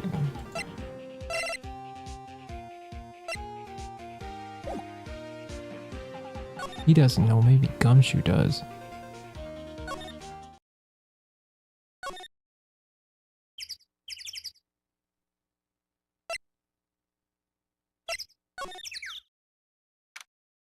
My Six Police Department, Criminal Affairs. Hey there, pal. What's up? You look out of sorts. Wait, you didn't go and do something that's gonna hurt Mr. Edgeworth's case again? What do you mean again? Whatever, have a seat, pal. I'm here for you if you need anything, besides money, that is. How's the investigation proceeding? It's not really. We have another meeting coming up. Supposed to be talking about Mr. Edgeworth's motive. His motive? See, Mr. Edgeworth's father died at the DL6 incident. And the guy who got the lone suspect declared innocent was the victim in this case. Robert Hammond. They're saying that's why Mr. Edgeworth shot him. Edgeworth never talks about his past. Bet they'll drag that out and hit him with it in court tomorrow, too. Mr. Edgeworth. I gotta admit, it doesn't look good, pal. Hey, Detective Gumshoe, do you know Gory? Monster down in Gourd Lake? Not personally, no. Oh, we're looking for it. Huh? Are you out of your minds? Eek. You got time to go wild monster monster hunter? How about doing a little questioning for me then? Oh, Detective Gumshoe is scaring me, Nick. I told Detective Gumshoe about the deal with Lotto. Nick, telling him sooner. Try telling him sooner next time. Ah, sorry.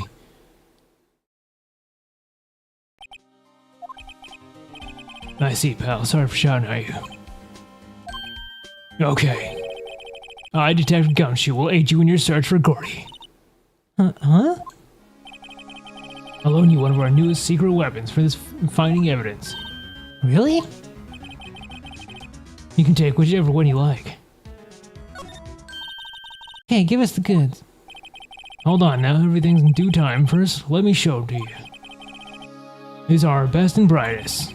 Introducing secret weapon number 1, Missile. Missile?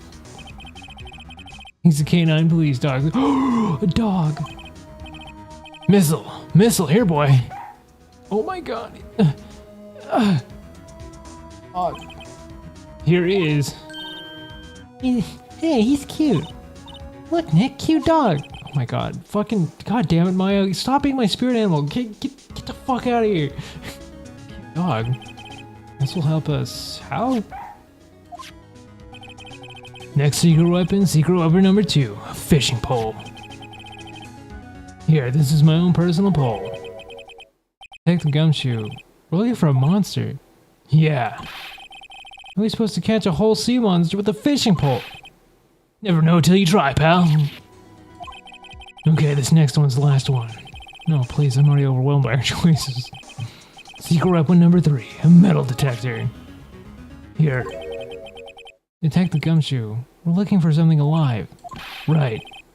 How are we supposed to find it with a metal detector? Hey, you never know. We've been eating soda cans. Well, which will it be? I can't make up my mind, Nick. They all seem so perfect. Can't make up my mind either, for the totally opposite reason. I feel like it's a very obvious choice. Well, I suppose it can't hurt to borrow one of them. Can we borrow a missile? Sure thing, pal. Be good to him. He's so cute. Oh boy. Fuck yeah, we get to borrow the fucking dog. This is the greatest game ever. Thanks, Gumshoe. Let's fucking go. Oops.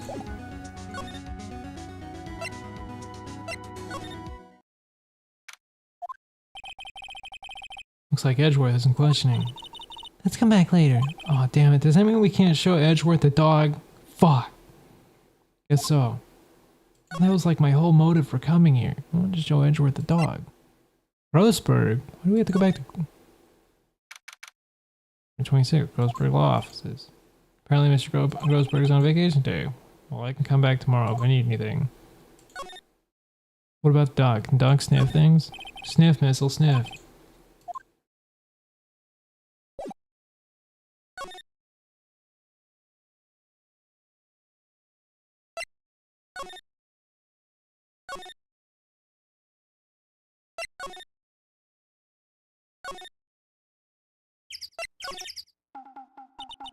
Hey, Nick. This has been acting strangely. Missile? Oh, right. Little creature of the detectives.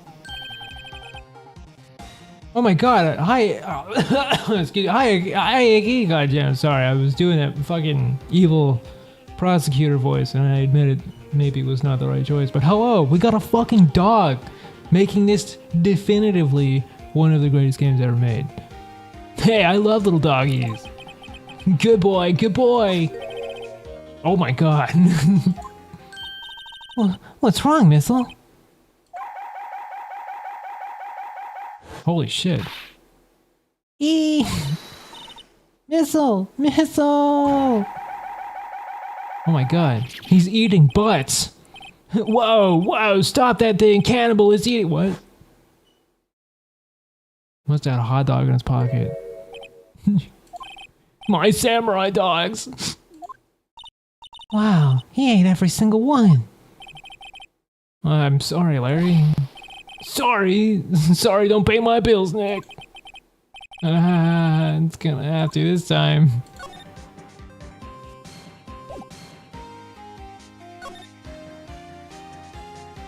Yes, I have to agree. It's really his best game.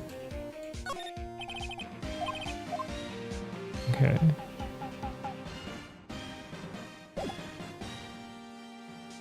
Can we present him with a dog? Do we? Oh my god, we don't. I want to go back and show the dog the Edgewood. Hey Larry, look, it's Missile. Isn't he cute? Keep that mud away from me.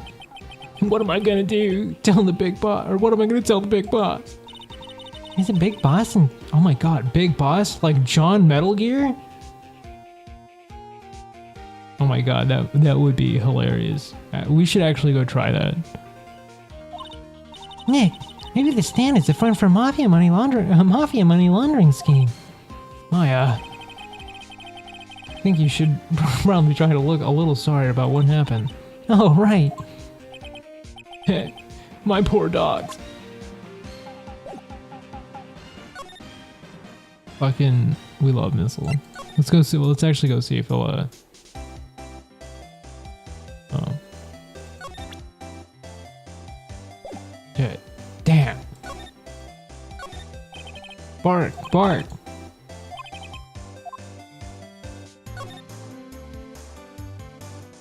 Damn it. We were not so lucky. That would have been great. That would have been phenomenal, actually. Here, let's just start showing the dog to everybody. I feel like that's really important.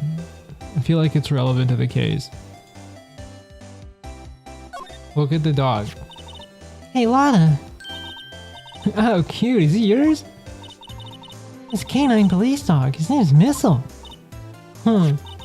Canines are one of those they use to sniff out things, right? I wonder what Gordy smells like. I hadn't thought about that. That's what we're gonna go do, but we're gonna go to the boat place. I just had to show everybody the dog. I feel like not showing everybody the dog would be like the worst move. I would consider that immediate failure for the case. Yeah, I mean, don't you just casually carry critical like case evidence in your pocket with you? That's how I do it. That's how I got through lawing school and doctoring school. And yeah. And detective school, actually. That was probably the most important one.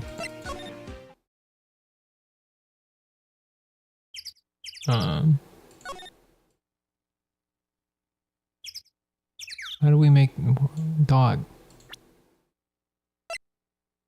Missile, do a thing. Come on, buddy.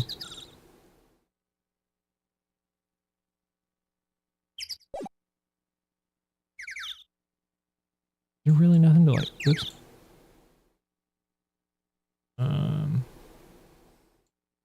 Damn, I thought he would sniff something out of you.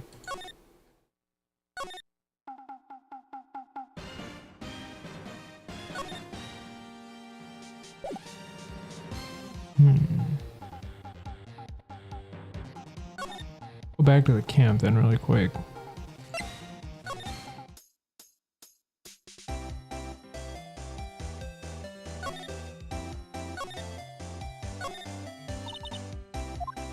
Okay, so this is the same.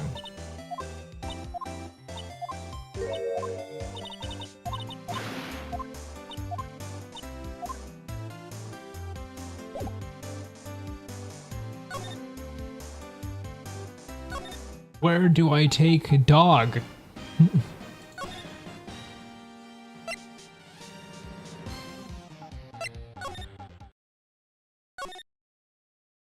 What if we take him?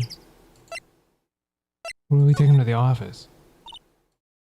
Fresh air, I gotta say, freedom feels great. Behave yourself in the courtroom tomorrow, okay? Misbehaving's much more fun. Not gonna be so much fun when Edgeworth refuses to pay your bail again. Right, I'll behave. My god. Fucking why, Maya, why are you just like the fucking spirit, my actual spiritual embodiment? I feel like I was the one that got spirit called out. Fucking damn. Oh dear. What to do? Well, what should we do? I don't know. I've been in tension this whole time. I think I'll let you decide what we should do, deal? Alright then. Well, any thoughts you want to share?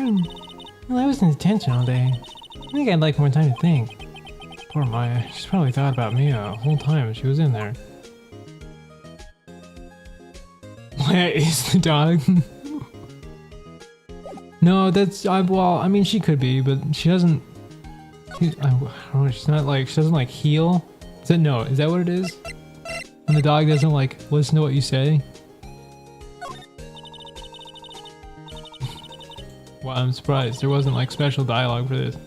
You know, the enemy has tricks up his sleeves. He's bringing in another witness. Wow, she didn't even care about the dog. So betrayed. Where are we going?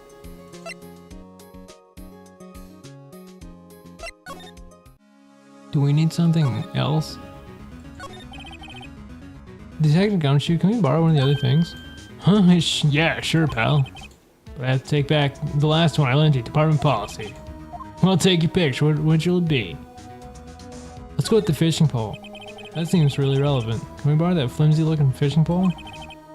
Sure thing, pal. Oh, if it breaks, be sure to dispose of it properly, okay? Oh, why did you say that so? Oh, the trash can! Right. Oh, so the fishing, okay. So the... Wait, so if that was the right one, that gunshot can we borrow, huh? Yeah, sure, pal. What does the metal detector do then? Can we borrow that metal detector? Sure thing, pal. I'm not sure what we're gonna find with this. Remember, you're hunting for a monster. Anything is possible. Anything. Oh my god, there's actually an achievement for borrowing all of the weapons. Incredible. Let's go see what we can find with the metal detector.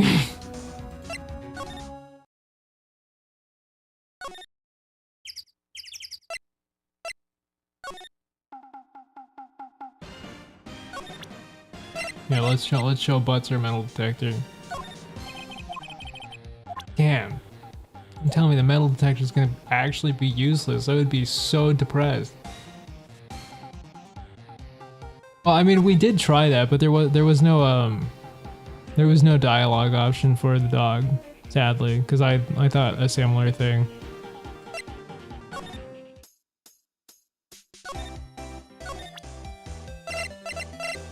What about you? Lana, look at this. It's a metal detector. I know what it is. Not sure what's going to pick up Gory though. Unless he's been eating people's watches or spare change or something. Oh, I hadn't thought about that. Damn, so it really is fucking useless. Thought we'd just pick something up cool at least. Whatever. I don't need this stupid metal detector.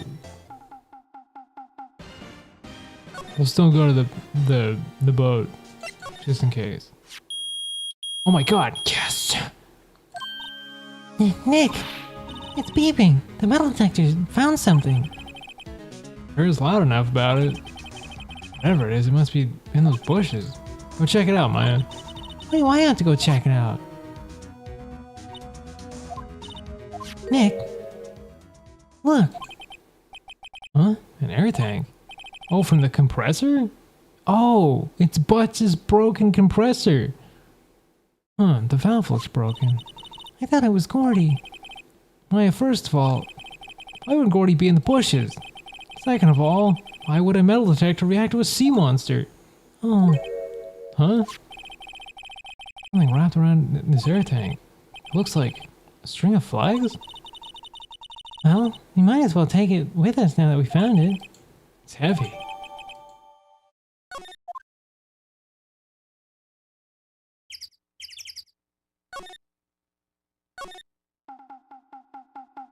Yeah, because it's the... Hang on. Oh, we can't re-examine them? Fine, whatever. Move. Alright, let's go back to the fishing rod.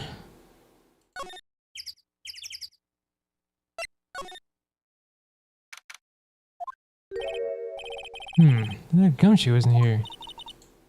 Now you mention it, didn't he say he had a meeting? Oh fuck, we don't get the fishing rod. Alright, let's come back later. Shit!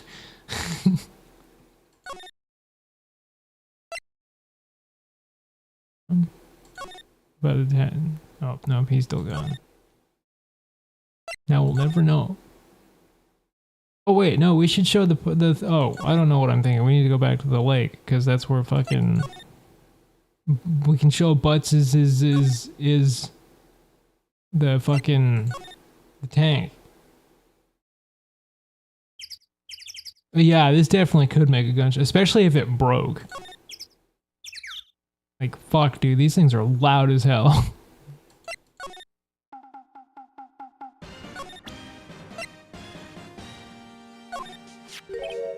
What? An air tank? What about it? Larry, I wanted to ask you about this tank. Have you seen it before? Huh? Me? No, never. Who the heck would go diving in the middle of the winter? There's something about the way his eye twitched when I showed him that tank. I'd better pursue the line of questioning a little further.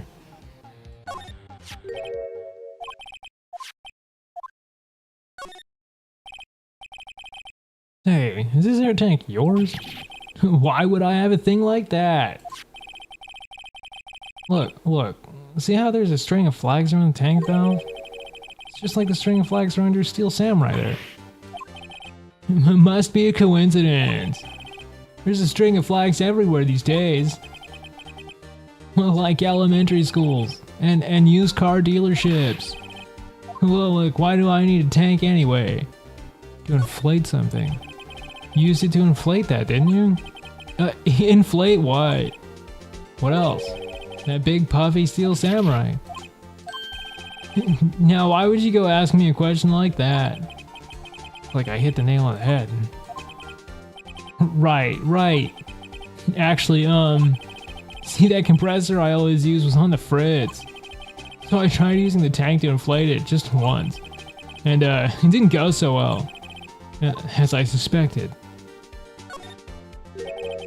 It didn't go so well? Yeah. You think you could be a little more specific? Come on. Look, it's embarrassing, so I don't really want to talk about it. Tell us! Fine. Whatever. It's like what I said, the compressor was busted. So I took the tank and tried to fill the samurai up with that. And then... blam! Oh, yep, there it is. The valve busted open and made this incredible noise. The tank took off like a rocket. And it took my poor deflated steel samurai with it. What? Off into Gourd Lake? Oh my god, is that the picture everybody saw? Was the fucking... Is that Gordy? It sure scared me out of my gourd, that's for sure. That must be Gordy, shit.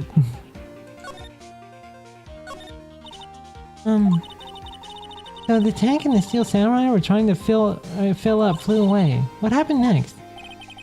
Well, all that happened on the 20th or so. 20th, a week ago.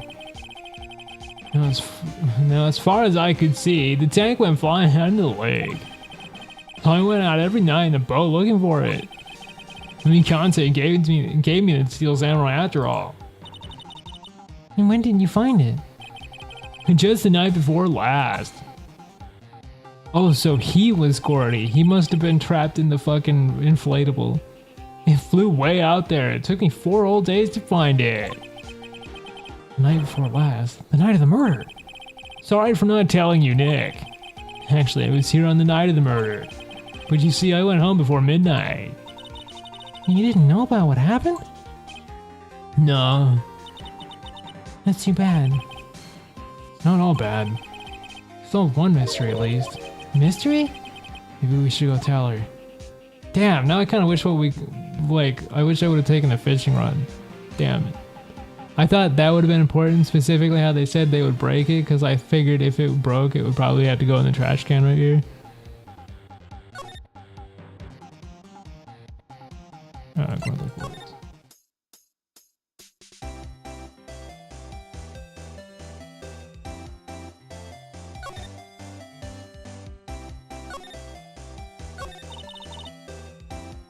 Well, Miss Laura, or Mr. Laura, I've got the info y'all need.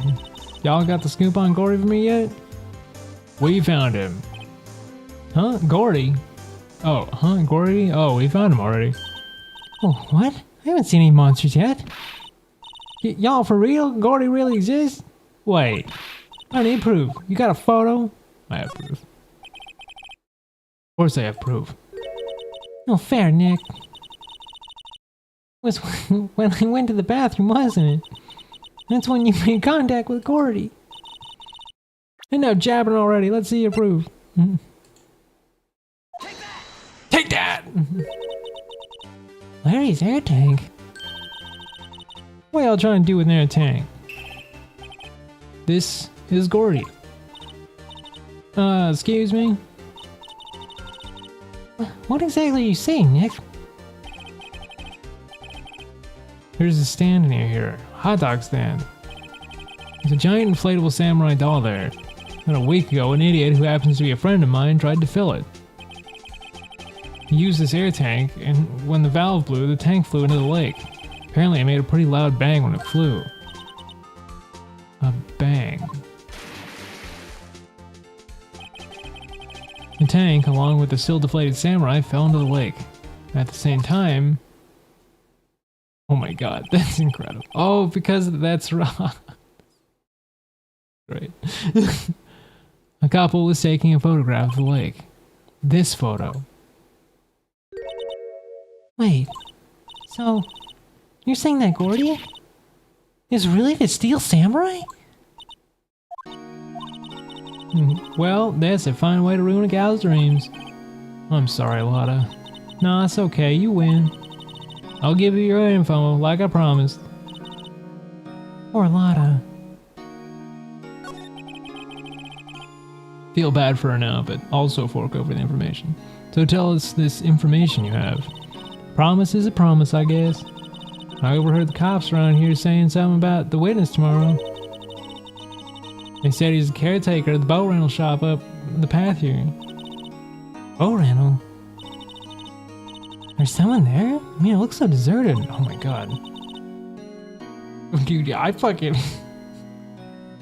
I love how stupid this game is, honestly. This speaks to me on so many levels. Just no guy living all by himself. Y'all should go check it out. Thanks, Lotta. We will. Let's get cracking, Nick. Hold on. Something else? Yeah. Night of the murder? My camera clicked twice, you know. See, I knew it! I fucking... Wait, so you have another photo? Well... Yeah, but there's nothing in it at all. Just the lake. Figured it wouldn't be much use as evidence, so I kept it to myself. Well, it might not be helpful at all, but... Here, take it.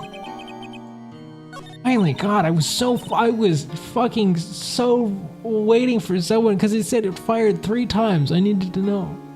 Bye now, y'all take care. Time for me to pack up and leave. Wish you luck on your monster hunting, crazy, jumped up murder lady. Poor Lotta. It's all Larry's fault. The legend still lives on, I guess. The legend? Yeah, the legend of Larry, familiar to all who know him for any length of time. Oh my god. When something smells, it's usually butts. When she whip that butts into shape. Iconic. Do you have anything else to say? Yeah. I love you, Larry. You're a goddamn gem.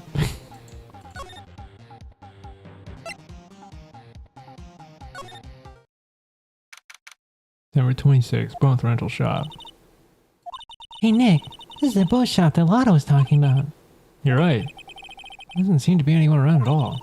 Well, let's go check it out anyway. I'm still curious about what the fishing rod did. I'm so upset at myself. Number 26, caretaker's shack. Holy fuck. Oh god, what kind of voice does this guy have? Meg, is that you? Hey, it's Keith with you. How have you two been? I've been worried sick. Yeah, Nick, you handle this. I think I'll leave this one up to you, Maya. Meg, Yes? finally made up your mind, have you? My mind? You'll run the pasta shop when I'm gone. God, he's senile. Pasta? Glad to hear it, glad to hear it. You made your old man proud. Kids left the house, I didn't know what to think. What I'm supposed to keep this place running an old man like me. Holly, the kids are old. Hello, hello, squawk. Nick, what was that? Oh, was the bird the other bang? Did it mimic a gunshot? That would be savage. Parrot, one on the perch. Keith, Yes. I leave the wet noodle. Oh my god. In your capable hands, Sonny. Nick, what's the wet noodle? Based on the available evidence, I'd say it's the name of his pasta shop. That's a relief, isn't it, Polly? Hello, hello, squawk. Yup. He fell asleep. I guess he's relieved. Really? Did he really just strip? Oh my god. Oh. A pasta shop? Yep, same thing. A wet noodle will live on when I'm gone. My father started it, you know, so that makes you two the third generation. Meg, Yes? tomorrow we'll start with the secrets of dough tossing. Oh, tossing. You too, Keith. Yes? You'll be the best pasta wrangler the West has ever seen. The pasta wrangler. The West? Isn't pasta from Italy? Meg, Yes. you know the best pasta's always been made west of the Rockies, don't you? Right, of course, everybody knows that. Nick? Huh? How long do we have to keep up all this all in the family charade? Old man must know something about the murder. I'm gonna leave until we find out what it is.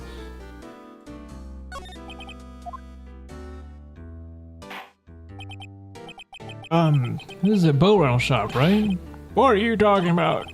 This here's a palace of pasta, the wet noodle. Though, now that you mention it, we haven't gotten many orders for spaghetti lately. And the kids come up and say, yo, dude, wanna ride in one of your boats? We want to ride in one of your boats. That's why I keep the boats out there. Youngsters these days, darned if I understand them. I'm pretty confused myself. Nick, this isn't going anywhere. But this old man is the witness tomorrow, right? We gotta find some way of getting information out of him. This guy really like a reliable witness? I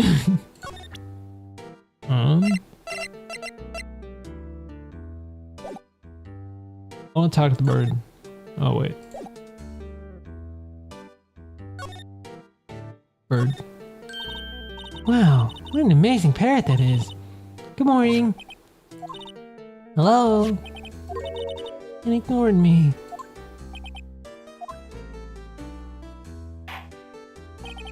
What? You forgot, Meg. You gotta call her name first. Your name? Holly, how you been? Hello, Squawk. She?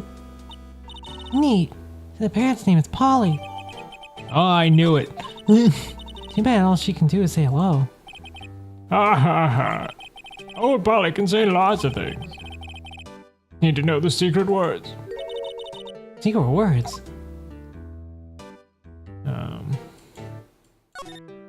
Oh, rice crackers. Look, Nick. There's an electric blanket on this table. Looks warm. That's a great idea. We should do that at the office. We can sit down with our clients, snug and warm, and drink hot cocoa. And what? Talk about murders? Aw, you party pooper, Nick. Wow, he has a television here too. Look, a little safe. Hmm? It's locked. Well, no shit. Wow, there's a lot of various fish in Gourd Lake, aren't there? I think it's funny, Nick. I think it's fish or saltwater fish. Looks like a kitchen unit. It's pretty clean. Funny, it doesn't look like the type who'd keep things tidy like that. You're forgetting, Nick. He's running a pasta shop here. Polly, what's your name? Ollie! Cute. I has found a new friend. I think I have too. We should bring the dog back. I wonder if they'll get along. Oops. I want to check the trash. Well, looks expensive. Okay, so maybe he'll tell us the secret words.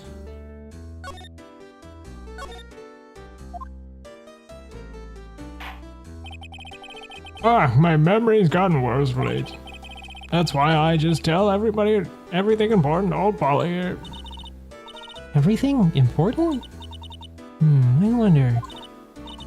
Polly, what's the number to this safe? 1228. All right.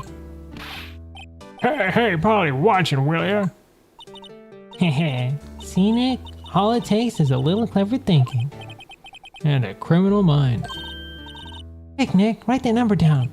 Hey, don't get me involved in your little heist schemes. But also at the same time.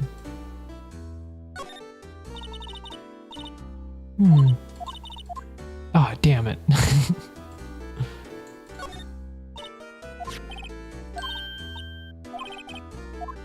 Okay, so is that actually it?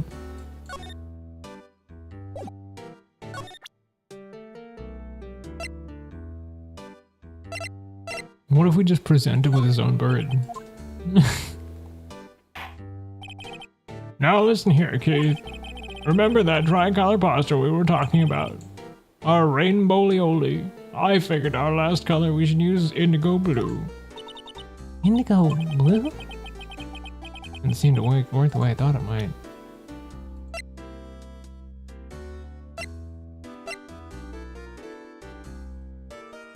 Okay, so that was probably it for here.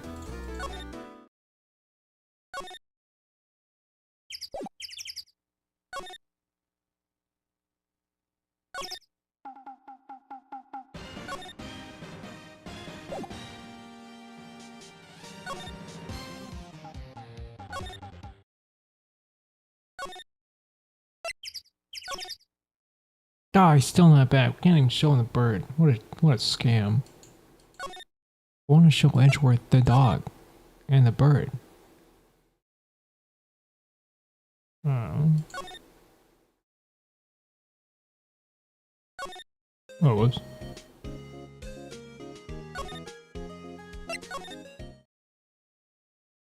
He's still not here, so okay, there must still be something at the shack then.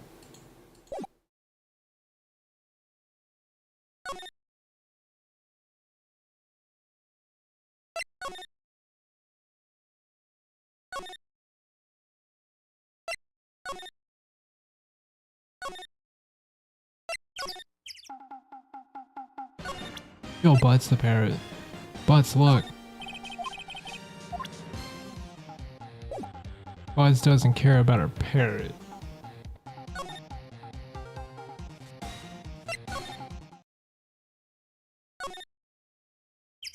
Oh my god, and Lotta's actually gone.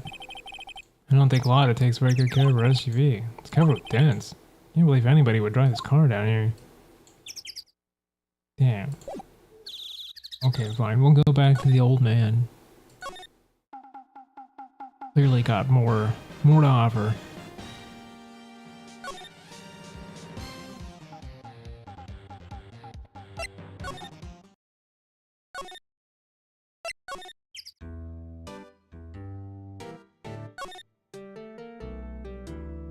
Okay, we already talked to the bird.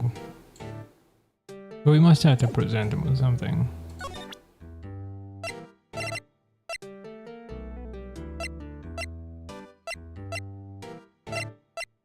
But what?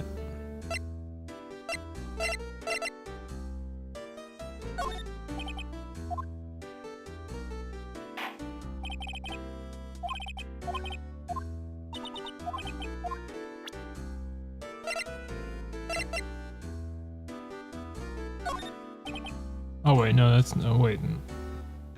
Not that one. Oh, God damn it.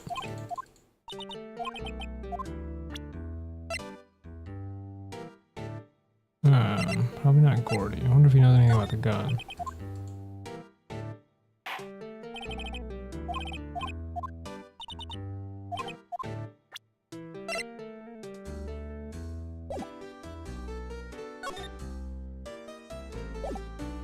What do you know, old man?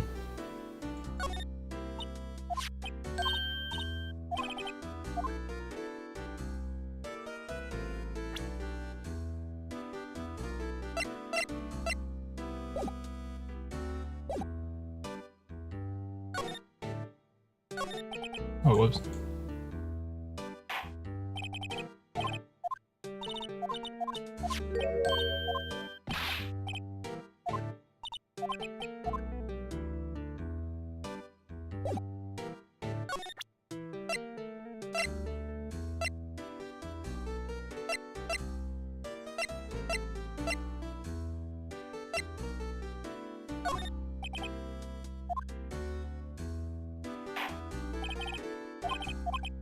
God damn it, old man. Tell me what you know.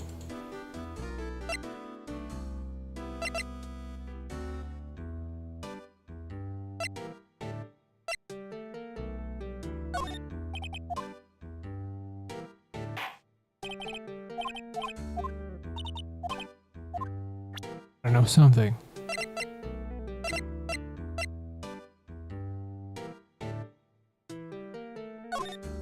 Oh wait, we already did this, didn't we? Shit.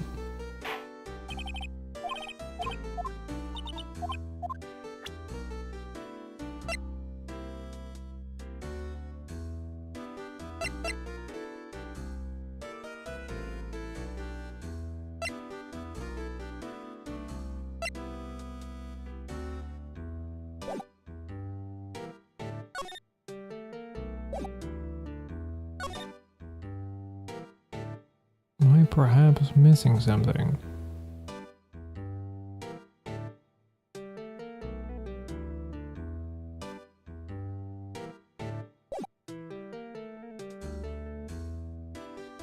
Because it's got to be some way to prompt the bird, right?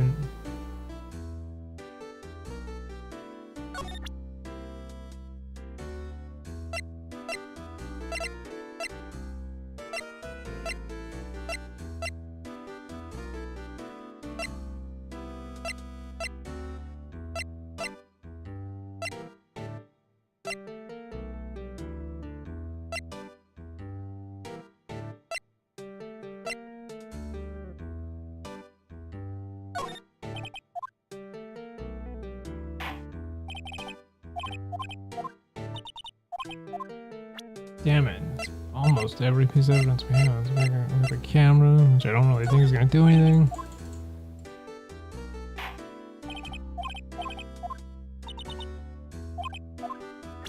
Wonder if oh, hey, wonder if this is another rare chance for us to use the attorney badge.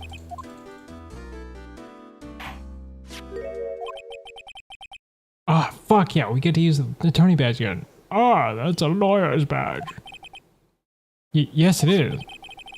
I don't believe it. This little guy is my first person to recognize my badge. I get it. Huh? Yep, I got you figured out now. You're not Keith. Nick, now's our chance to clear things up. Sir? No, I'm not Keith. And I'm not Meg either. We're here investigating a murder that took place on the lake, the other night. Please help us. A lawyer, Please, mister. Alright, I'll help you. but on one condition. What's that? When this case is over and done, you'll run the wet noodle. I mean, can we? Are we allowed to? I'd really like to. I'm gonna run the noodle shop. Okay, we promise. Nick, are you sure about this? Hey, anything to get the case off. Hey, I actually want to salt the noodles. Also, who wouldn't want to eat Phoenix noodles? See? I guess so. That's my boy. Good for you, Keith. Well, wait a minute. Didn't I just say... You too, Meg. Hey, yes? You bring a tear to an old man's eye, you know? Now, what was that you wanted to know? Speak up, Polly. Hello. Uh, He's talking to the bird again. When are we gonna talk to us? Well, we go fucking the fuck. Here, look at your bird again. Polly is my only friend in the world. Isn't that right, Polly? Hello. Yep. Oops. A little more responsive now, so let's show him the... Yep, I seen this. You know something about this, sir? Keith.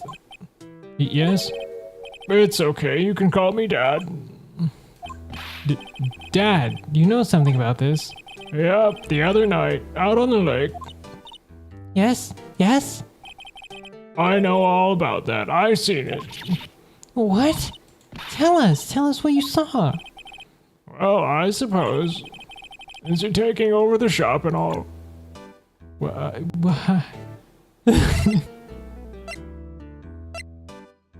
Did we just talk to him now? I forgot the time, but it was pretty dark outside. Probably night. Hey up. It was after midnight. Oh, it was after midnight, but okay. Then I heard this bang, and so I looked outside. When I heard another one, bang.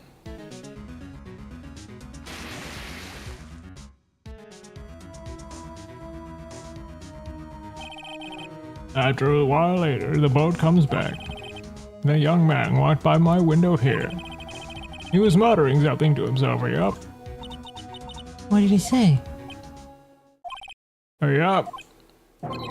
I forgot. I'll remember tomorrow by court time, I promise. You needed to know earlier than that. Oh, what? Little Terry was just here. Terry? Yup, the kid next door. You always used to make him cry, remember? He was wearing this tattered old coat, got himself some whiskers growing on his face. Must be talking about Detective Gumshoe. He comes up and tells me to come down to court tomorrow. Really? Somehow I don't think we're going to get much more useful information out of this guy. Maya, maybe we should be leaving. I think you're right. Oh wait, I had one more question. Huh? Polly, have we forgotten something? Squawking! Don't forget DL6. Squawking! Huh? What did she just say, Nick? One more time, Polly. Don't forget DL6. Squawking! What? The DL6 incident? Hey, mister, I mean dad. This is getting weird. Who is this old guy? Why would that bird Polly know about DL6? Oh, he must be the defense lawyer. Cause he knew the badge. Right? So he must be the defending lawyer that lost the case. I had to figure out who that old man is. Oh, What? he locked the door from the other side. That old man be? I'm gonna need to do a little more research on the DL6 incidents. I should ask Detective Gumshoe.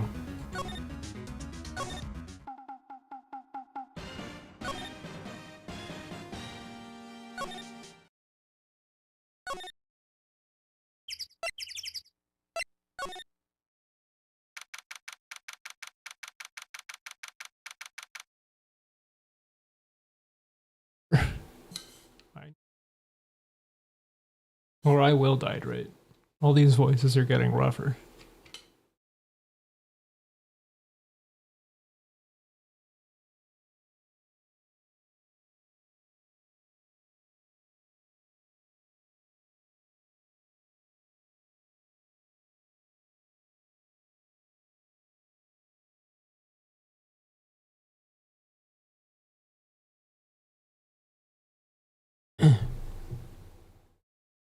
December 26th, Police Department, Criminal Affairs. Hey, pal, long time no see. You don't look so happy. What's wrong this time? Actually, wanted to ask you something. Yeah? You know the boat rental shop down in Cord Lake? Oh, yeah. The old man who runs it is appearing as a witness in court tomorrow, right? Huh? How do you... It was supposed to be top secret. Do you know who that old man is, Detective? Actually, I don't. Bit of an odd bird. Haven't been able to get a straight answer out of him. I at first said he wasn't persuasive enough to stand and testify as a witness. That's why we called him a lot of heart yesterday. As for who he is, we have absolutely no idea. Sounds suspicious.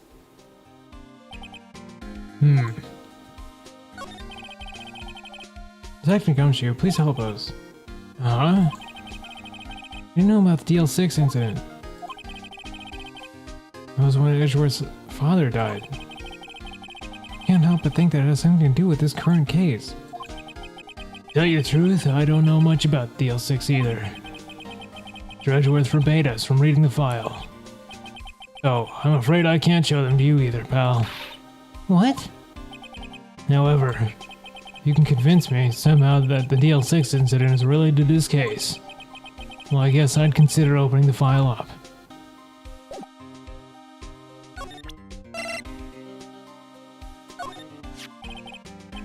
What's that? A parrot? The old man on the boat rental shop's parrot. Parrot knew about the incident. That incident? DL6. What? Polly, what have we forgotten something? What? Don't forget the DL6 incident. Huh? Pretty sure that old man must have taught her that word. Yeah, but how would an old man know about the DL6 incident? Wait, what if that old man was connected to DL6? Nick, you think he might be? I really think he's probably the defense attorney that lost the case. I get ya. Sounds like you need information on the DL6 incident. Through there is the station's record room. I'll give you special permission to go in and find out what you need. Alright, way to go, Detective Gumshoe. Okay, Nick, to the records room. I guess it's time we faced Edgeworth's past. Man, this parrot is gonna give me a more lore on my boy. Number 26, Police Department, Records Room. Wow, it's amazing. Lee Dusty. 10 years of files and 10 years of dust. Oh, no, wait, 10 years of files and 10 years of dust, I guess. Let's find the DL6 stuff quick. 15 years ago, both me and Edgeworth were 9 years old. We were almost through with 4th grade when he suddenly transferred. Because the DL6? Nick, I found out where the file is. Oh, thanks. Just let me know what you want me to, what you want to know about the DL6 incident. I'll go get the right file. Can we examine this place? Cabinet is where they keep evidence for current cases. Some of the things are obviously murder weapons. Others are who knows what. Most of it looks like random junk. Nick, what do you think this clothespin is for? Don't touch that. It's evidence. It's stuffed with case files in the back of the room, too. Forgotten cases rotting away for eternity. Nick, let's got what we need and get out of here. All this dust is getting to me. Sorry, I'm just curious. I want to know. Here are our files of collected case reports. There's quite a large volume of reports here. Wow, these are all case reports? Yeah, it's like a graveyard of police cases. I guess my sister's case report is in here too. Quietly gathering dust. Wow, wow, that got dark. It got really dark. That bummed me out a little bit. Looks like these files are inside the glass case. The case is so dusty I can't see what's inside. Nick, it's locked. I must keep important case files in there. Case summary. Well, first I have to get a handle on the main facts, like a summary. Right. Summary, found it. Here you go. December 28th, 2001. It's exactly 15 years ago from the day after tomorrow. So in 2 days the case is closed. The incident took place in the elevator of the district courthouse. What? At the same district courthouse where we were holding the trial now? Looks like it. Oh my god, did we get to investigate the courthouse? That'd be so sick. There was a large earthquake at 2 p.m. on that day. Part of the court building collapsed, and all the lights went out. Oh, that's why it's pretty earthquakes. Wow, that was some earthquake. At the time, 3 people were trapped in the elevator. It took 5 hours for them to be rescued. 5 hours? That would be scary. Like that in the dark. Wait. In the dark? Is Edgeworth's dad innocent? There was a lack of oxygen in the elevator. Oh no, was it a, if I stop breathing, I can save my son kind of thing? That would be really fucking depressing. Good morning, Ninja, how's it going? There was a lack of oxygen in the elevator and the survivors were unconscious. The survivors? One of the 3 in the elevator had been shot in the heart. That was Mr. Edgeworth's father, wasn't it? Oh, I feel like this is gonna get like super depressing. He said that his father was shot before his very eyes. Miles Edgeworth was one of the passengers in the elevator.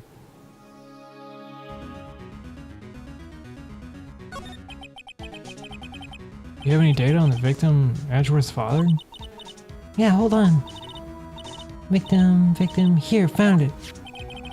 Gregory Edgeworth, 35, defense attorney. Oh, right, okay, so is the old guy Edgeworth's dad? No, yeah, it would never. It definitely has not gotten depressing yet so far. So maybe the old man is Edgeworth's father. I forgot that he was the defense attorney. I totally forgot about that. Gregory Edgeworth, 35, defense attorney. If he were still alive, he'd be 50. Or no, because he died. So who is the old man then? He's somehow connected. Oh, maybe he's the prosecuting attorney. Maybe. I don't know.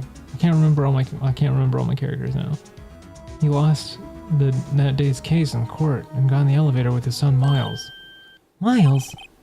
Miles Edgeworth, of course. So he was in the elevator with his father. From the angle of the bullet and other evidence, it could not have been suicide. Murder weapon. A pistol was found in the elevator. The pistol had been fired 2 times. So this murder that's happening now is almost an exact recreation with the 2 shots. Plus the 3rd bang, but that being the tank. Where have I heard that before? Huh? It sounds just... Oh, well there you go. It sounds just like this current case. What's going on here? Got any data on the suspect in there? That would be the guy that my mom got arrested. Hold on. This is it. The man arrested as a suspect in DL6 was Yanni Yogi. He was a clerk in the court, apparently. Oh. So the old man must be the clerk then.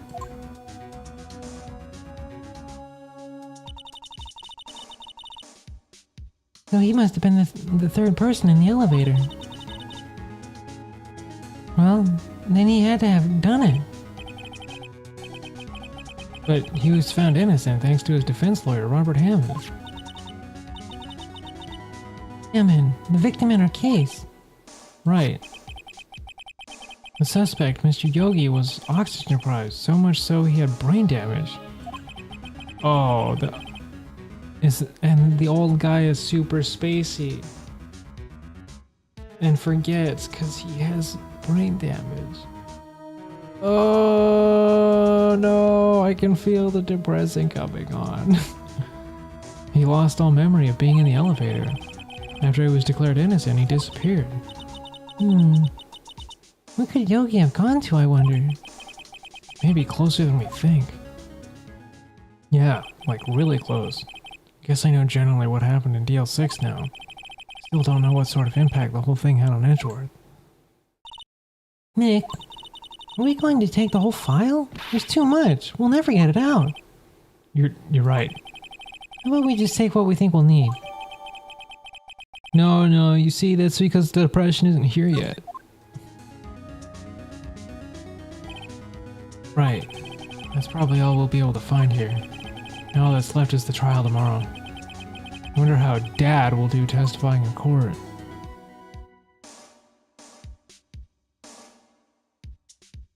I have to know. We have to do it. I'm not gonna wait. I'll just have to be easier with the voices because my voice is really starting to hurt. But I have to know. Number 27, 10 a.m. District Court, courtroom number 3.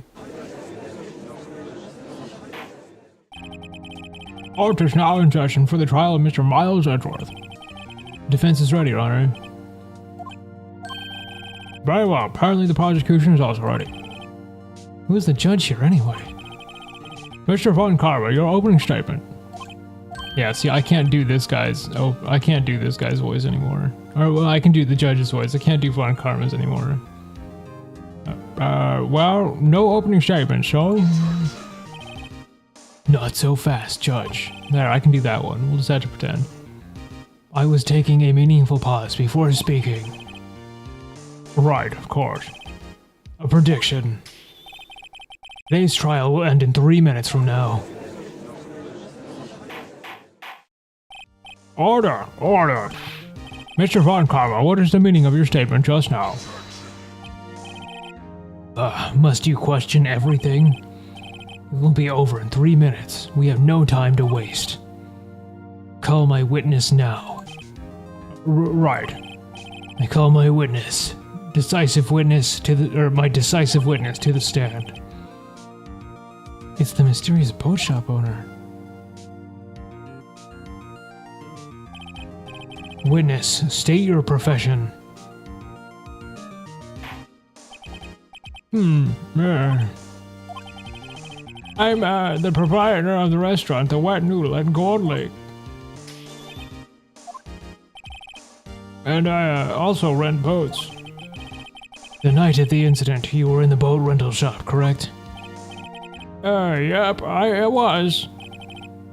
Please testify. Wait a second. We still haven't heard who this one guy is. We do know who he is, though. Wait a minute. Witness hasn't stated his name yet. Because I did not ask him, Mr. Wright. Bah! I have predicted this trial will end in 3 minutes. Stop asking trivial questions and cooperate. Dude, I know, right? This is like my favorite anime I've ever watched. And that honestly isn't even like that much of an exaggeration. If this like, actually, did they do an animated adaptation of this? Because if they did, then maybe it will be my favorite. Because I am so thoroughly in love with this game, I can't even begin to tell you. Yeah, right. The witness will state his name.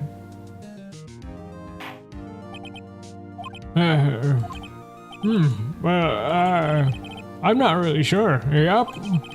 What do you mean? My memory. Your Honor, the witness does not remember anything beyond the last several years. Ergo, he cannot recall his own name. He can't recall, you say? Yes, but the incident in question took place 3 days ago. He can testify. Very well. Let's hear his testimony then, shall we? Witness?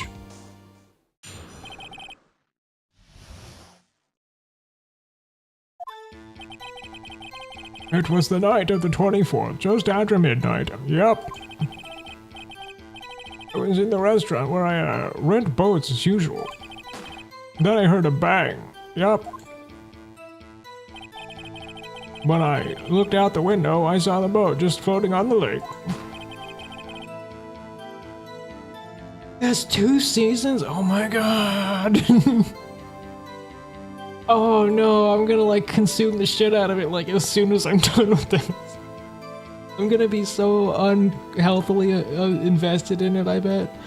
It's probably gonna be like one of the ones where I like jump out of my seat and start pointing at things. You know, like when you get that kind of excited and you just like can't help but get like out of your chair and like point and be like, oh my god, I know what's gonna happen. That's gonna be what that whole thing is for me. Just about then, the boat comes back to shore and a man walks by my window. Very well. I'd like to begin the cross-examination.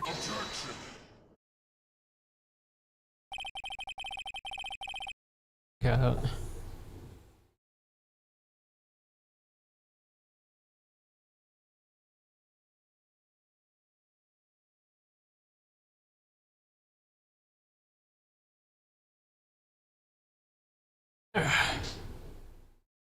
Okay.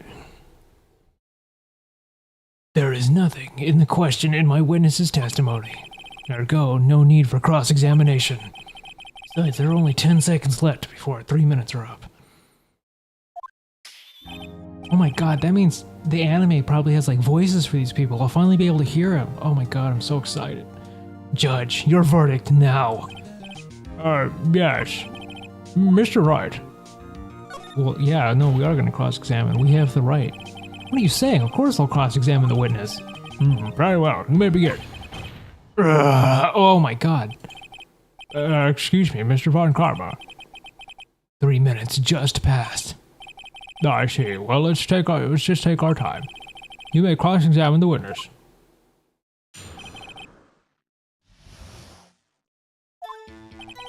It was the night of the 24th, just after midnight, yep. Wait, no. Just after midnight on the 24th. It was on Christmas. Hang on. After midnight, you say? Or no, wait, no, because it did happen on the 24th, because the next day on the trial was the 25th. That's right. Fuck. Yep, just around then. Pretty sure, yep. I talked to you yesterday. You were rather vague about the time. Surprised you seem so sure about it today. I asked him, and he remembered. Isn't that right?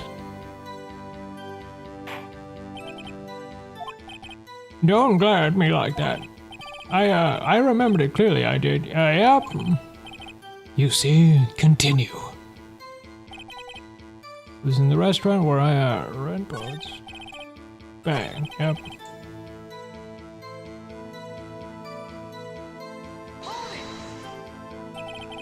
Was there someone in the boat?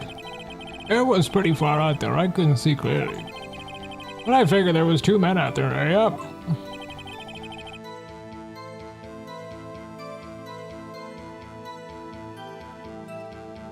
I don't know, is he you? No, because, I mean, you're not evil.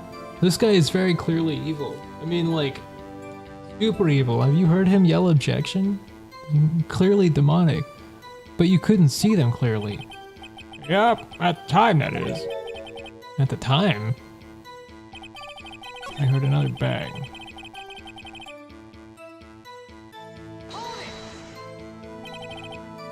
By your window?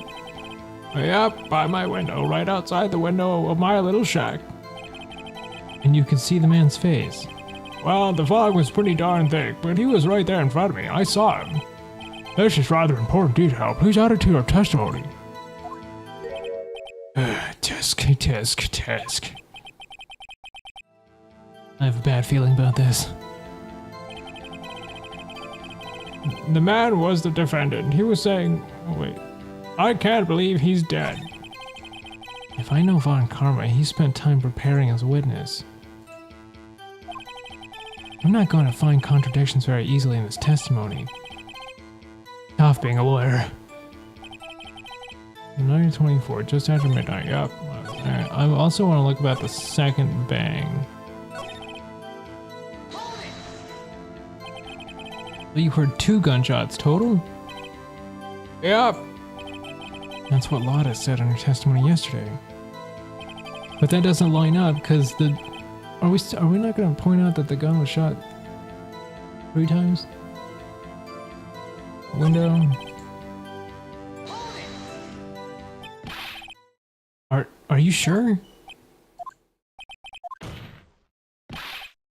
Dad! Dead certain, Keith. He said, I can't believe he's dead as he was walking by, too. Witness, are you sure the person you saw was Miles Edgeworth? It was him, that Edgeworth boy. Oh, uh-oh. This sounds like decisive evidence indeed. I see no room for doubt. I'm probably actually gonna watch it after I finish the trilogy. That way I don't like accidentally spoil myself on anything. Because I'm assuming if it follows Phoenix Wright, it probably follows the games. So I want to play the games first before I watch it. On Karma. He lured me in this cross-examination so he could set me up for a fall. Tisk, tisk, tisk. Nick, I don't like the way things are going here. Everyone in the courtroom is glaring at us. I'd better act quick. This trial is going to be over. Your Honor, we proved in yesterday's trial that it could not have been Edgeworth who fired that gun. Mr. Wright, are you referring to the fingerprints from Edgeworth's right hand found on the gun? And the photograph showing the man firing with his left hand? Exactly.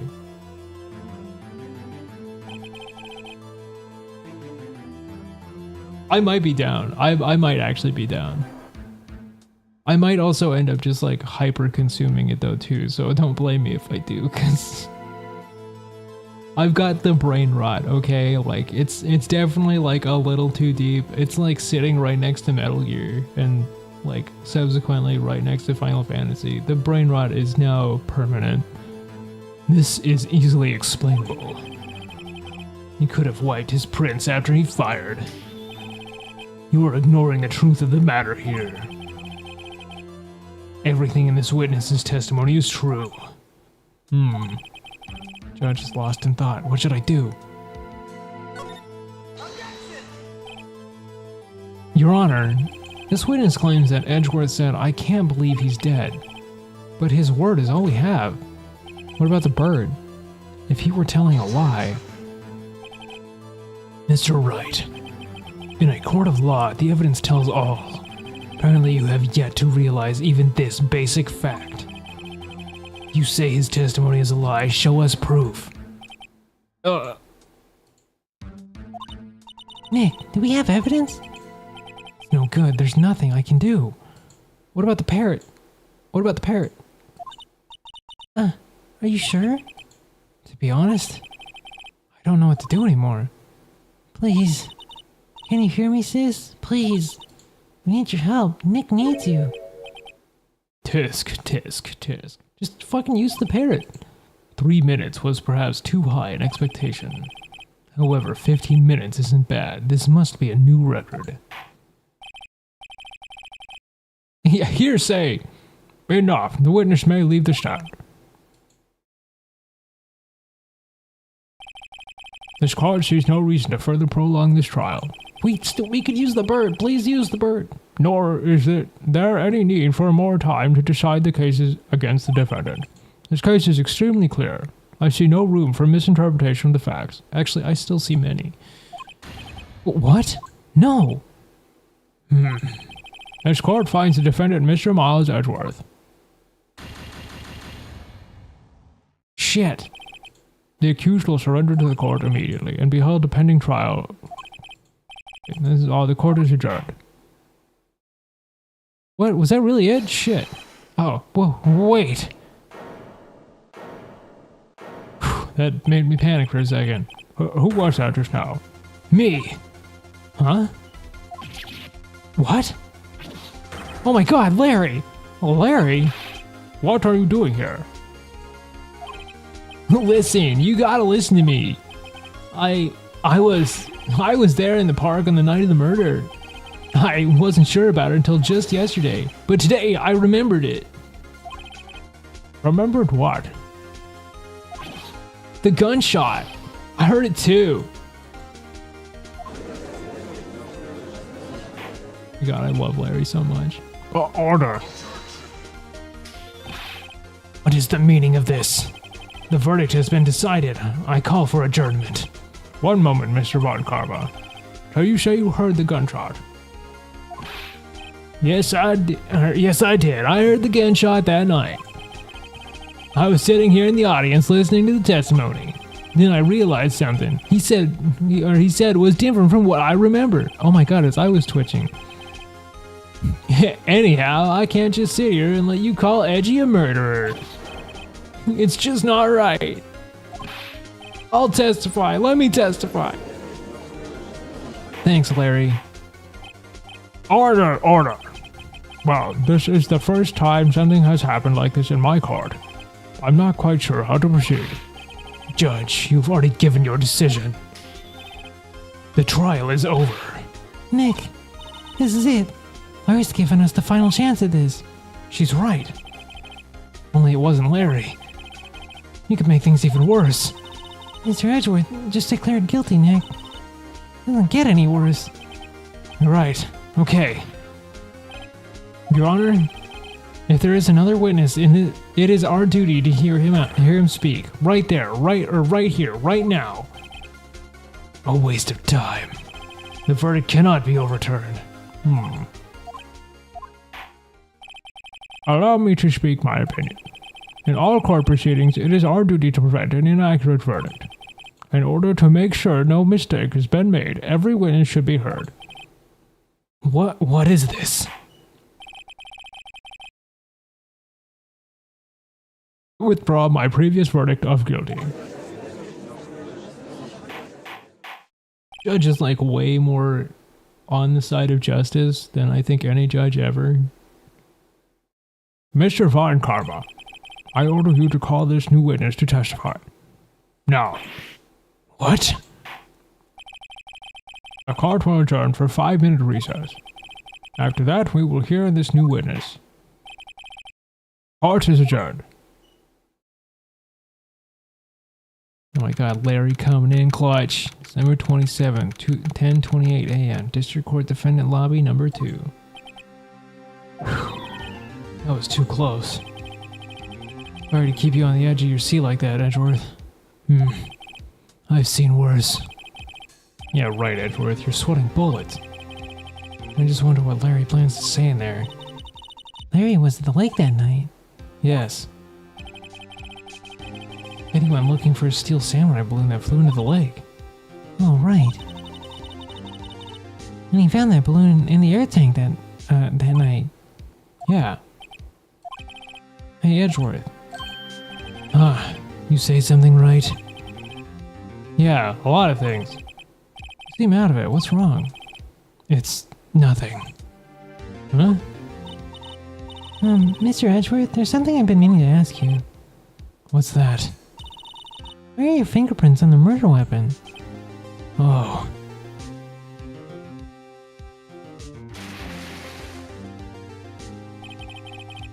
When he fell into the lake, I went into a daze.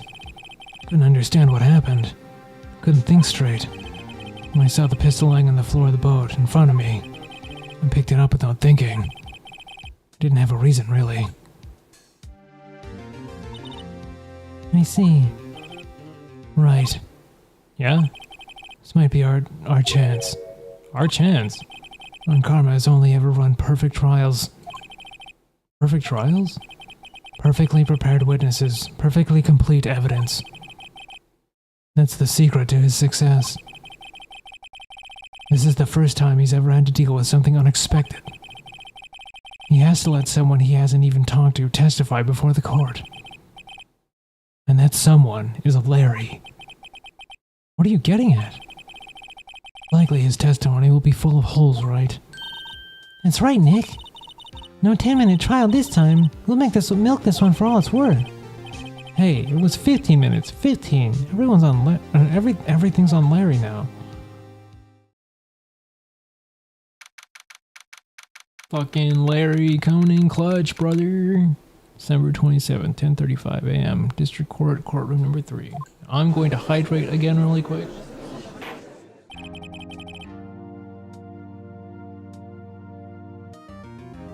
Everybody else hydrate. This is an order.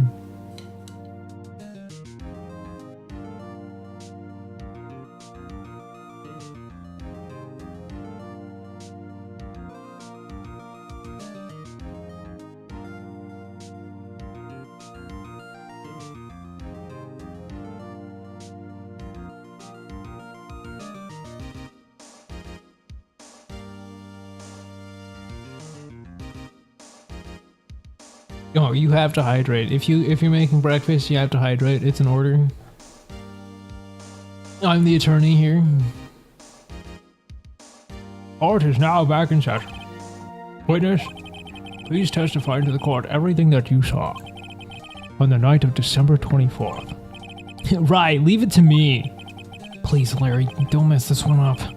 I hate to admit it, but you're our last chance. Von Carmen didn't even have time to prep his witness. Just hope Edgeworth is right about this being our big break.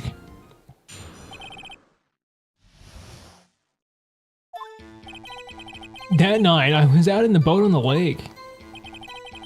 I was looking for something and I found it. So I quietly slid the boat back into the rental shop dock. And just as I was thinking about going home, I heard this bang. I looked over at the lake, but I didn't see a boat. But I am the boss. I'm Don, Detective Attorney Dr. Professor Bagman. I'm the boss. That's fucking my brain's mush too. But I am the attorney. I am your attorney specifically. We agreed upon this. You have to listen to me. I'm defending your thirst. Or defending your health from thirst. Question mark.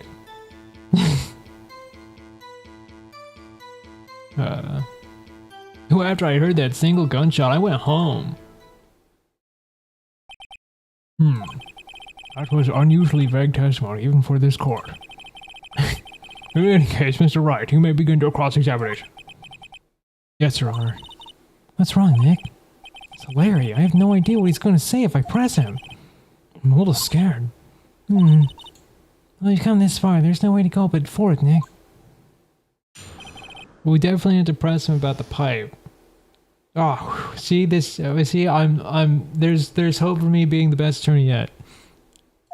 The night I was out on the boat in the lake, I was looking for something, and I found it. Yeah, this one. Looking for something? Yeah. Mr. Bosch, what was it you were looking for? What the witness was searching for is irrelevant. Most likely he was hunting for Gordy. That's surprisingly close to the truth in this sense. This is all irrelevant. Let's get it over with. So I quietly slid the boat back into the rental shop dock. Around what time was that? Well, let's see. I figured I was out searching for about an hour. I guess it was around 12. Yeah. You're not sure?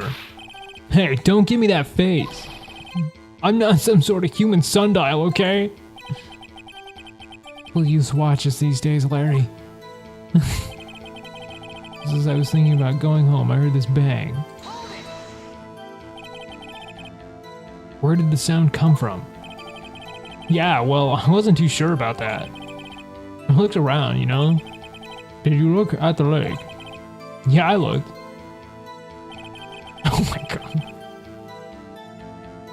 Never change, Larry. Never change. I love you. But I didn't see a boat. Wasn't there a boat on the lake?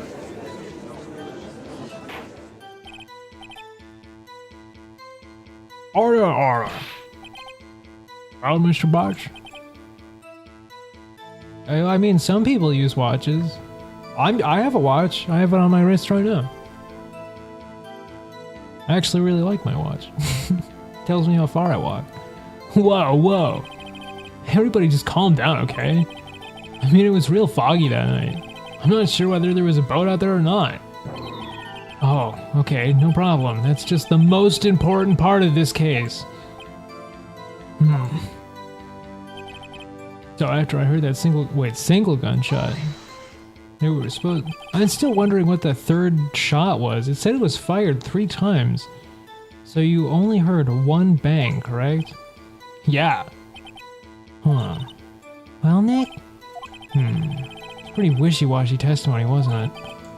I should start working on the contradictions. Sorry, I wish I could be more helpful. I wish I could call my sister. And that night I was at the boat in the lake. Something wrong, Mr. Wright. There were so many things wrong, I didn't know where to begin. Well, okay. First of all, what time was it? It was after 11 when I went out on the boat. By that time, everyone had gone home for the night. So I waited until the coast was clear, just so to speak. And why were you out on a boat at such a late hour? I was looking for something and I found it, so I quietly slipped back and oh, okay, then I heard this bang. I looked over the boat and didn't see a boat, so after I heard that, okay, so...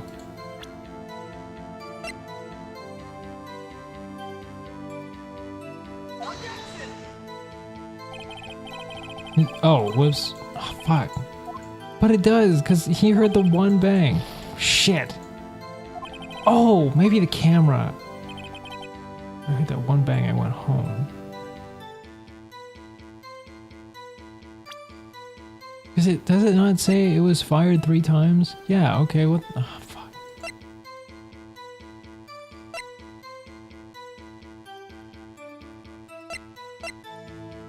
Overhead map. Second lake photo.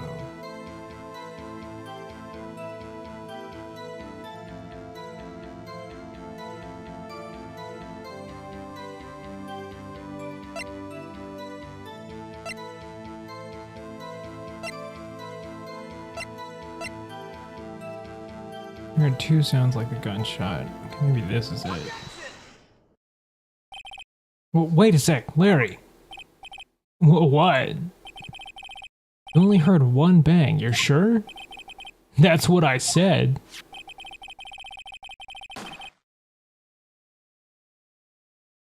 You had to find the alarm? Wait, what alarm? Like your clock alarm? But Miss Lotta had Hart testified yesterday that she heard 2 bangs. And the old man just now said the same thing.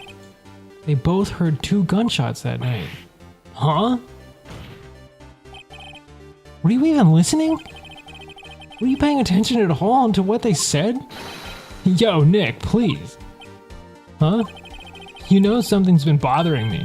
I'm a witness, see? I'm like a customer to you. So you gotta treat me nice and stuff, okay?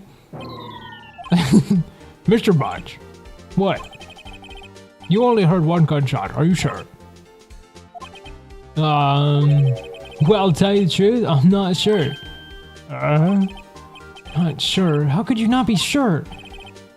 Yeah, well, I might have missed the other gunshot. I was listening to something else.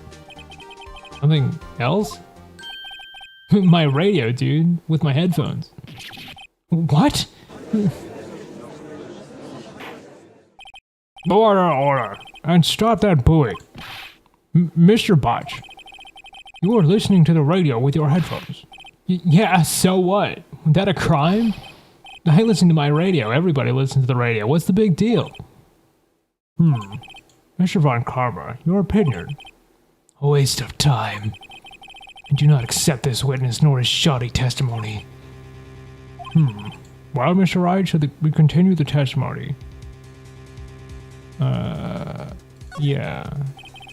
Your Honor, please allow the witness to continue his testimony. Bah, nothing is more pitiful than a lawyer who doesn't know when he's lost. Very well, Mr. Butch. Please give your testimony and be sure to include details like your radio. Yeah, right, leave it to me.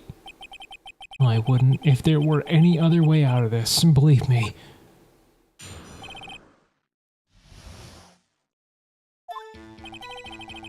It's lonely being alone on Christmas Eve.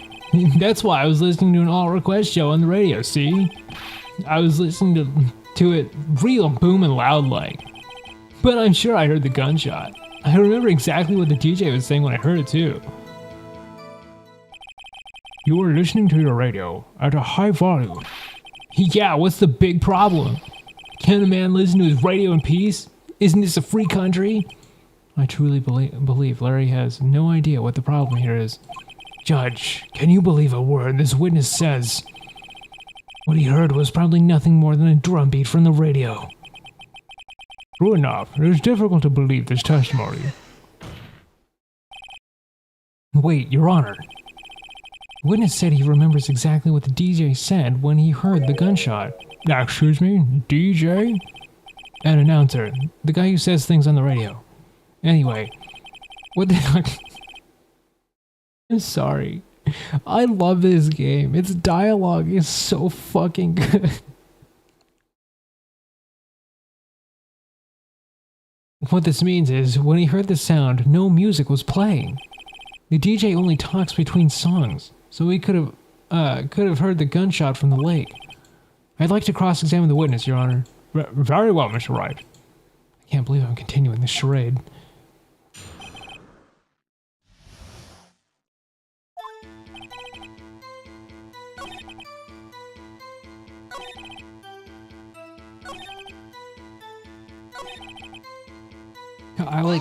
I know it's a waste of time to press every single thing, but I want to know what Larry says. Real booming loud? Yeah, you know? And you had headphones on? Yep. I wouldn't think you could hear anything going on outside at all. But I'm sure I heard the gunshot. I remember exactly what it is. Whoops, shit, I meant. But there's one gleaming ray of hope in there. Gotta press it until we finally get to the bottom of this.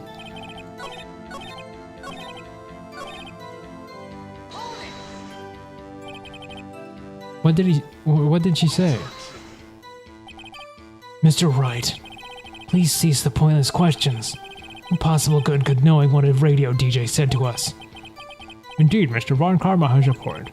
I'll allow the question only if you see some reason why we should care. We should care. Probably matters a lot. We should care, Your Honor. Of course we should. Why? Well, how do we know if we don't ask him? Fine, very well. Mr. Butch, please testify to the court. What was the radio announcer say when you heard the gunshot?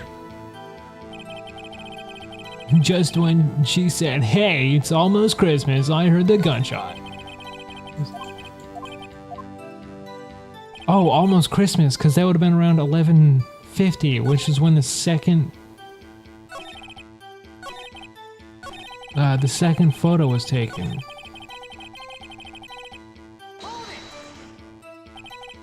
Are you sure? Of course I am. She had this real sexy voice. Maybe Von Karma was right. I'm not sure how this helped us at all. Maybe I think it might have to do... We will press everything, mostly just because I want to know. For my own sake. But also it might have something else. So you turned on the radio? Right. I just wanted to hear someone's voice, you know? You don't know what it's like out there. Alone on Christmas Eve. Alone. I shouldn't have said anything. Well, I was listening to an all-request radio, okay. Do you by any chance remember the name of the program you listened to? It has nothing to do with the case, Your Honor. Objection sustained. The witness was listening to the radio. That is all we need to know. Tell us, Mr. Butts, how loud was your radio set to the night? I was listening to a real boom line, but I'm sure I heard the gunshot. Can you prove that? No, of course you can't. No, I can't prove it.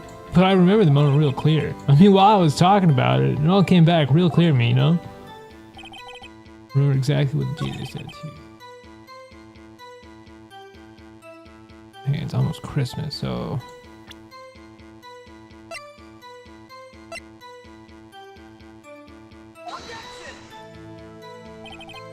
Your Honor, what do you think about the witness's statement? I'm not sure I follow. It clearly contradicts the, I thought... Oh, fuck. I thought I was being real clever. You don't sound very convinced, Mr. Wright. Objection overruled. Okay. I think that won me any points with the judge. First, I heard the gunshot. Okay, I'm gonna press this one more time. Are you sure? Of course I am. It's real sexy voice. Press until we get to the bottom of it.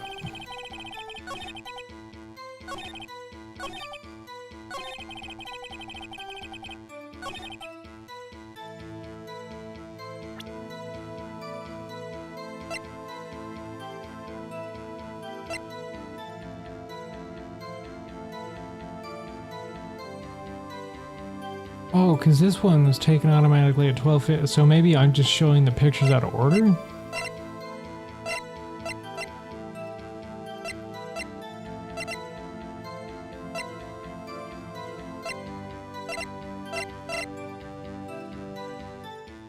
I mean, Dad's sometime on the 24th, so maybe I'm just showing them out of order. Maybe I should show this one first. Because the timing's off. Larry, are you at? Oh, of course. I was off by one picture. Whatever. Larry, are you absolutely sure what you're saying is correct? Huh? What's with that face? You look scary, dude. Hey, if you're trying to scare me, you better know I don't scare that easy. There's something the matter, Mr. Wright. Your Honor, did you hear what the witness just said? Did you... Fucking face, man. Larry, come on, my man. The DJ said, hey, it's almost Christmas when he heard the gunshot. Indeed, and? Almost Christmas means it wasn't Christmas. Do you realize what this means? When he heard the gunshot, it was still Christmas Eve. That would seem to be the case, yes. But he should have heard that gunshot after midnight. The photograph is irrefutable proof of this. Let's see what the time was on the photograph taken with when the gun triggered Miss Hart's camera. 12:25, fucking 12:15. 15 minutes after midnight on Christmas Day. This is a clear contradiction, Your Honor. Order! What does this mean? The two prior witnesses heard gunshots after midnight. However, this witness says he heard the gunshot before midnight? Judge, the answer is simple. Current witness is plainly mistaken. Just look at him. Suspicious. What? Well, Mr. Wright, what do you think about Mr. Butt's claim he heard the gunshot before midnight? Larry's right. Now we show the other picture. Larry's not mistaken, Your Honor. He heard the gunshot before midnight. Intriguing. I'm assuming you have evidence for this wild claim. Show me evidence there were a gunshot before midnight. Second leak photo. Look at this photo. Look at this photograph! It's like that's the third one. That's the third one we got tonight. Everybody say thank you to Phoenix Wright. This was taken by our witness yesterday, Miss Lotta Hart, with her automatic camera. The timestamp on this photo reads December 24th, 11:50 p.m. Oh? But there's nothing on the lake in this picture. Your Honor, the real issue here is not why nothing is shown in this photograph. It's why the photograph exists at all. What do you mean? Your Honor, this photograph was taken by an automatic camera. The camera was set to go off in response to loud noises. Aha! Correct. It was a loud noise on the lake at 11:50 p.m. That is why this photograph was taken. In other words, when Larry heard the gunshot, It was most definitely still Christmas Eve. Indeed, it would seem that that is the case. Then, where does that leave us? Miss Hart testified that she heard the gunshots after midnight. Are you claiming she was mistaken? Not at all, Your Honor. It is in fact, it is a fact that a camera also triggered at 15 minutes after midnight. Your Honor, that night, there were 2 sets of gunshots, with a 25-minute pause between them. Why would this be? Don't be fooled, Judge. The camera was set to respond to loud noises. Yes? There is no proof that the loud noise at 11:50 was a gunshot. Why, the witness could have sneezed triggering the camera. Hey, my nose was clear that night, man, clear. Mr. Wright, there's no turning back now. Can you prove that the loud noise at 11:50 p.m. was indeed a gunshot? Please show the court evidence that you have, if you have any.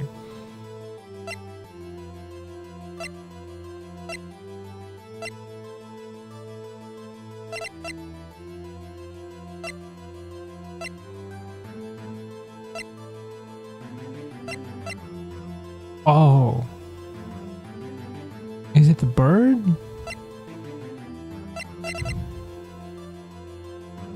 Two gunshots just after midnight, okay.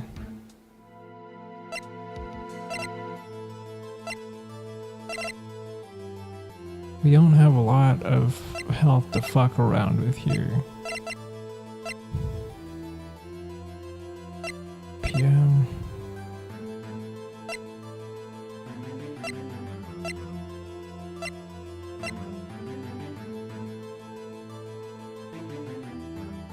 Oh my god, you're right, he definitely does look like a Joey Wheeler. I can't believe I didn't think of that.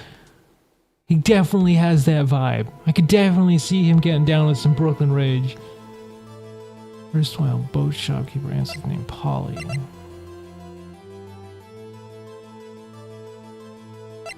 I think it might actually be the bird. Because the bird... No, because it hasn't shown yet. Yeah, fuck. And the victim's body.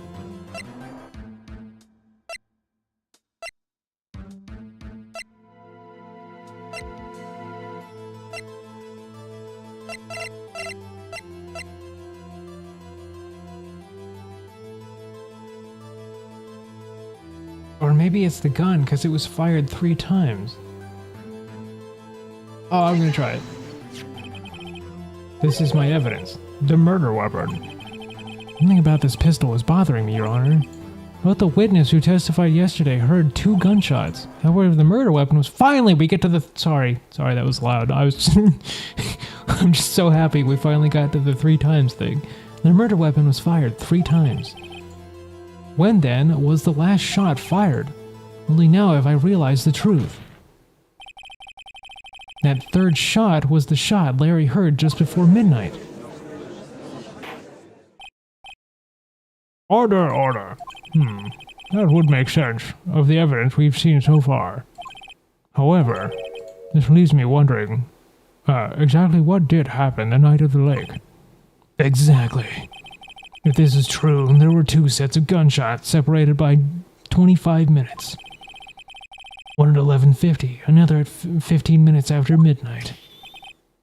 Why, I ask you, why? Oh, I better think of something quick. Wait a second. Gunshots separated by 25 minutes. Ah! What's wrong, Nick? I have it! Huh? Remember that case with the Steel Samurai? Huh? Yeah, of course I remember. The murderer in this case has the same idea as the murderer in that case. What do you mean? Maya, yes? if we don't figure this out now, we'll never overturn Edward's guilty verdict. Got a hunch, and I'm gonna run with it. Right. I mean, is this safe? Safe? Already gotten a guilty verdict. Got nothing to lose. You just watch and let me know if I say anything that sounds fishy, okay? Right, Nick. Your Honor. Yes, Mr. Wright. The testimony just now has cleared up this entire case. What do you mean, Mr. Wright? Tisk, tisk, tisk. So you finally realize the truth. There can be no other murderer here than Miles Edgeworth himself. Wrong, Von Karma. A man was shot that night, but it wasn't Edgeworth who did the shooting. Listen, rookie. Take a deep breath and consider the facts. At the time of the murder, one boat was on the lake. This was shown by the witness's photograph. The defendant, Edgeworth, and the victim, Robert Hammond, were on that boat.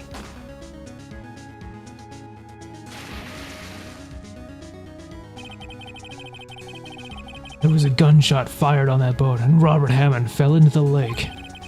The distance of the shooting was 1 meter. It couldn't have been suicide. Well, the guilty party has to be the other man on the boat. I admit, it is hard to imagine any other possibility. Yes, but that assumes that the victim was shot at 15 minutes after midnight. What do you mean by that, Mr. Wright? We have photographic evidence of the time of the shooting. The timestamp on the photo says 12:15. But Larry heard a gunshot 25 minutes before that.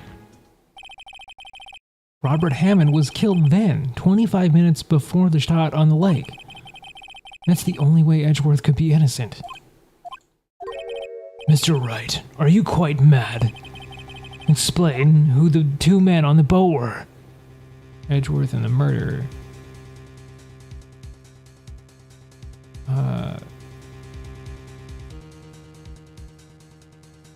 It was the only way to explain he was innocent, and it would have to be the murderer and Hammond. It was the murderer and Robert Hammond. What are you saying? That contradicts what you just told the court. You said that Robert Hammond had been... Oh, whoops. Yeah, that's right. Also, might I mention, the defendant, Mr. Edgeworth, has been... Okay, right. My brain is turning to mush. Yeah, right, Your Honor. Crash and burn. Mr. Wright, your client has already been declared guilty once. I'm going to have to penalize you for this foolishness. I deserve that. Bah, I'll ask you again. It was Edgeworth and the murderer. Of course. It was Edgeworth and the murderer. And the murderer killed Robert Hammond at 11:50. He assumed the guidance of Mr. Hammond and met Edgeworth. What? Are you serious? Yes, Edgeworth won't tell us why he went to the lake that night. However, I have a hunch. That night, Robert Hammond called Edgeworth to the lake. Now, Edgeworth didn't know Robert Hammond's face that well. That's why he didn't suspect anything when the murderer took Robert Hammond's place. I'm not sure what to make of all this. Ludicrous. Mr. Wright, tell us the name of the murderer then. The murderer's name? Right. It's... I don't know. I really don't know. Actually, I don't know the murderer's name. You don't know? Bah, again, you waste my time. I don't know because he never told us. The murderer is the caretaker of the boat shop, the old man. At 11:50, he was the one who killed Robert Hammond. The caretaker of the boat shop. Well, where did he do this? There weren't any boats on the lake then. Why would he have to go all the way out to the lake just to shoot someone? May I suggest that the real scene of this crime was not a boat? What? Well then, where did the murder take place? Show the judge where the murder really took place.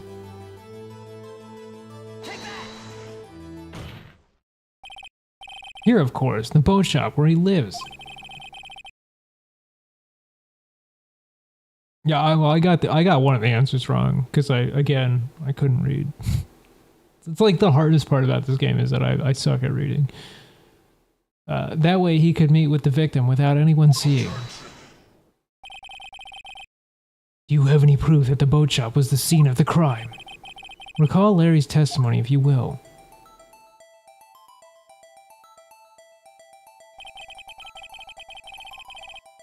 At night, he was out on the lake in a boat searching for something.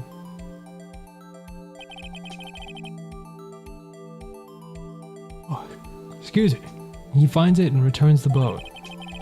Just as he's starting to head home, he hears a gunshot. He heard a gunshot, Your Honor, even though he was wearing headphones at the time. In other words, the gunshot was very, very close by. I was wondering if that was actually going to come up or not. It just seemed like a really, that was like one of those details they could have just really easily thrown away. But it's cool that they, pay attention to such detail. Honestly, the writers really crushed it with this. And where would that be if he had just returned a boat? The boat shop. Mr. Wright, what happened that night at Gold Lake? Please tell the court from the beginning. Yes, Your Honor. Nick, are you sure about this? Not really. But I think if I start at the very beginning, and I take it slow, I might be able to figure this out. That night, the caretaker of the boat shop called Robert Hammond to his shop.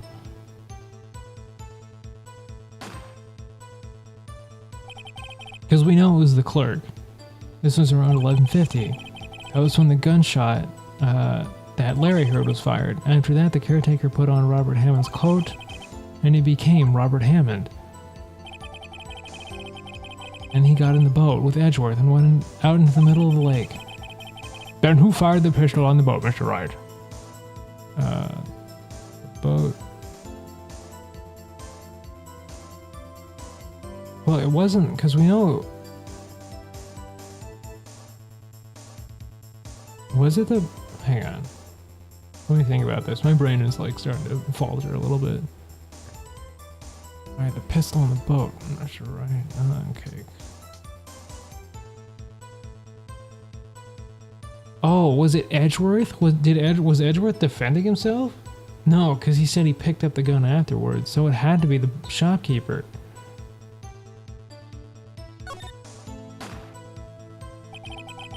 Of course, it was the murderer who shot the pistol. He shot twice. Both missed Edgeworth on purpose. Wait, man.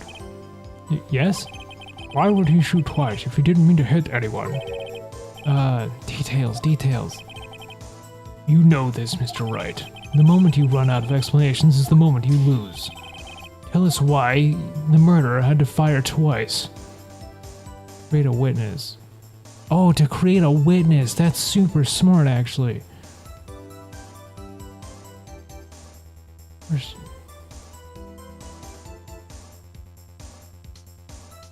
But if both... Yeah, let's try that. I'm willing to... I believe he shot twice to create a witness, Your Honor. Create a witness. The murderer lifts his pistol and fires one shot. That ensures that anyone who heard the shot would look at the lake. Indeed, Miss Hart did exactly that after hearing the first gunshot. Next, the murderer waits a bit and fires again. Then,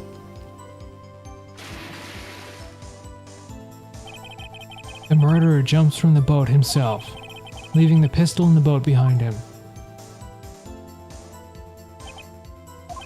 I see. To someone looking from the edge of the lake, It would appear that one of the men on the boat had shot the other. The murderer didn't know about the automatic camera, of course. That's why he shot twice to draw attention to the boat. Once he realized that, everything else falls into place. Boat shop caretaker swam back to his boat shop, and then he put Mr. Hammond's white coat back on the body, and then threw the body into the lake. This is what happened, Your Honor. These are the events that transpired that night on Gourd Lake.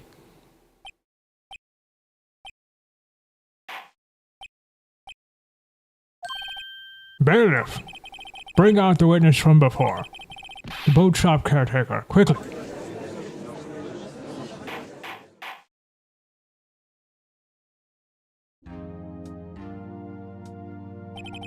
Very well. While we are waiting for the caretaker, I would like to ask the defendant, Mr. Miles Edgeworth, a few questions. Mr. Edgeworth, please take the stand. Mr. Edgeworth, you heard what the defense has said. Yes. Well, why did you go to the lake that night?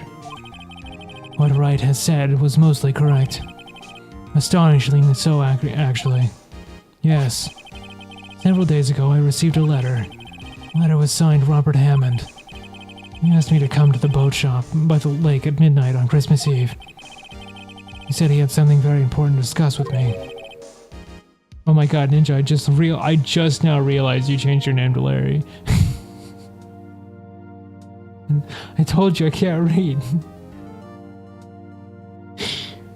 Something important. I'm sorry, I can't say what it was. Your Honor, sir. Bailiff, why are you conducting a trial here? I ask that you remain quiet. The witness has disappeared. He isn't at the boat shop either. What? What should I do? Find him quickly. We cannot allow him to get away.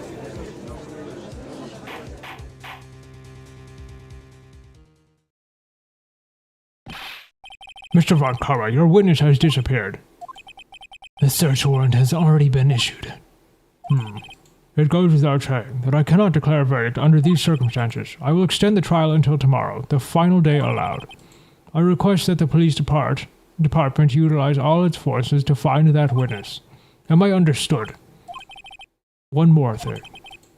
Just who is that boat shop caretaker? I think his identity has become very important to this trial. I want him and I want to know who he is. Very well. Court is adjourned.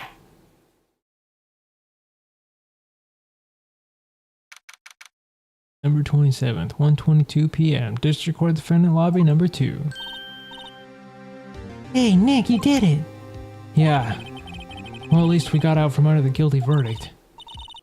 And what about Larry? That was something else. Even Ron Carmen didn't know what to do with his testimony. Larry really helped us out. Sure. Once I sifted through his unique testimony. Thanks, Larry. We love you, Larry. Still, he did save us. I just wish our cases weren't so down to the wire all the time. Know what you mean? They feel like it's on us on the trial instead of our clients. Hey, Edgeworth. Mr. Edgeworth? Did you say something? Don't look so pained. I mean, it looks like you're probably going to get off the hook. You could try to smile just a little. Relax. I'm sorry, but I fear it's not over for me yet. What do you mean? Right. There's something that's been troubling me for a long time now.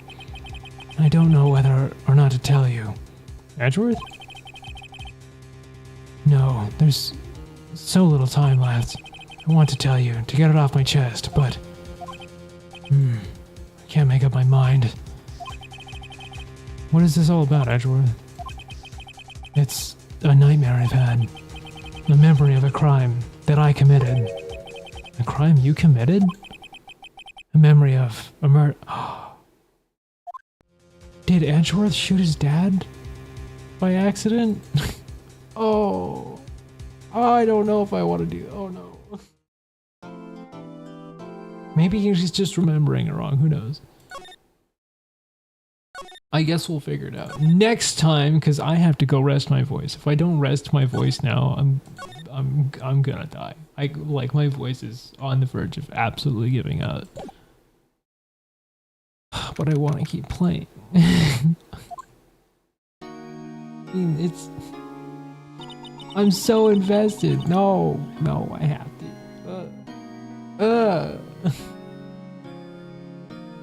I don't want to. I want to keep. Oh, fine. Damn it! No, I had to be at least somewhat responsible. But I love this game so much. It's so good. How could they do this to me? Exactly, it was getting good. It gives us an excuse to come back. It really was getting good. What the fuck, dude? Like, the writing in this is like way too good. I'm a little bit pissed off. Whatever.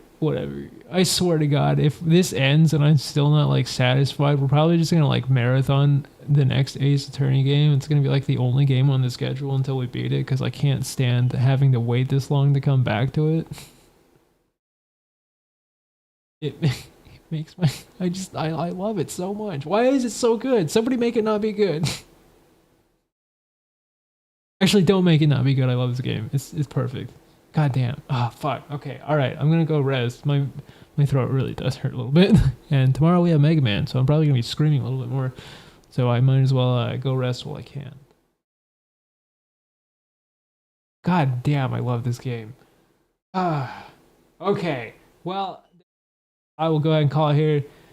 If you stop by today, thank you very much. As always, I fucking love you guys. You guys are amazing. Perfect, even. And if you watch the VOD, well, guess what? I haven't fucked up yet this time.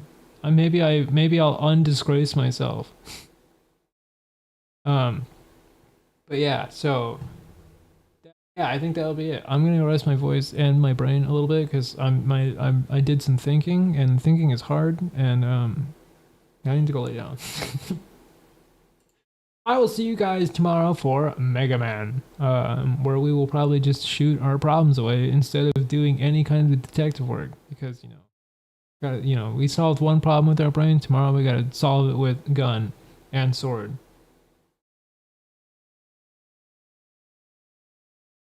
Well, I mean, I wasn't perfect. I did lose that one case. I'll never let myself live that one down. It was by one little flaw. I would have won the case if I would have clicked one right button. Goddamn. Anyway, see you all later. Have a good time zone, everybody. Goodbye.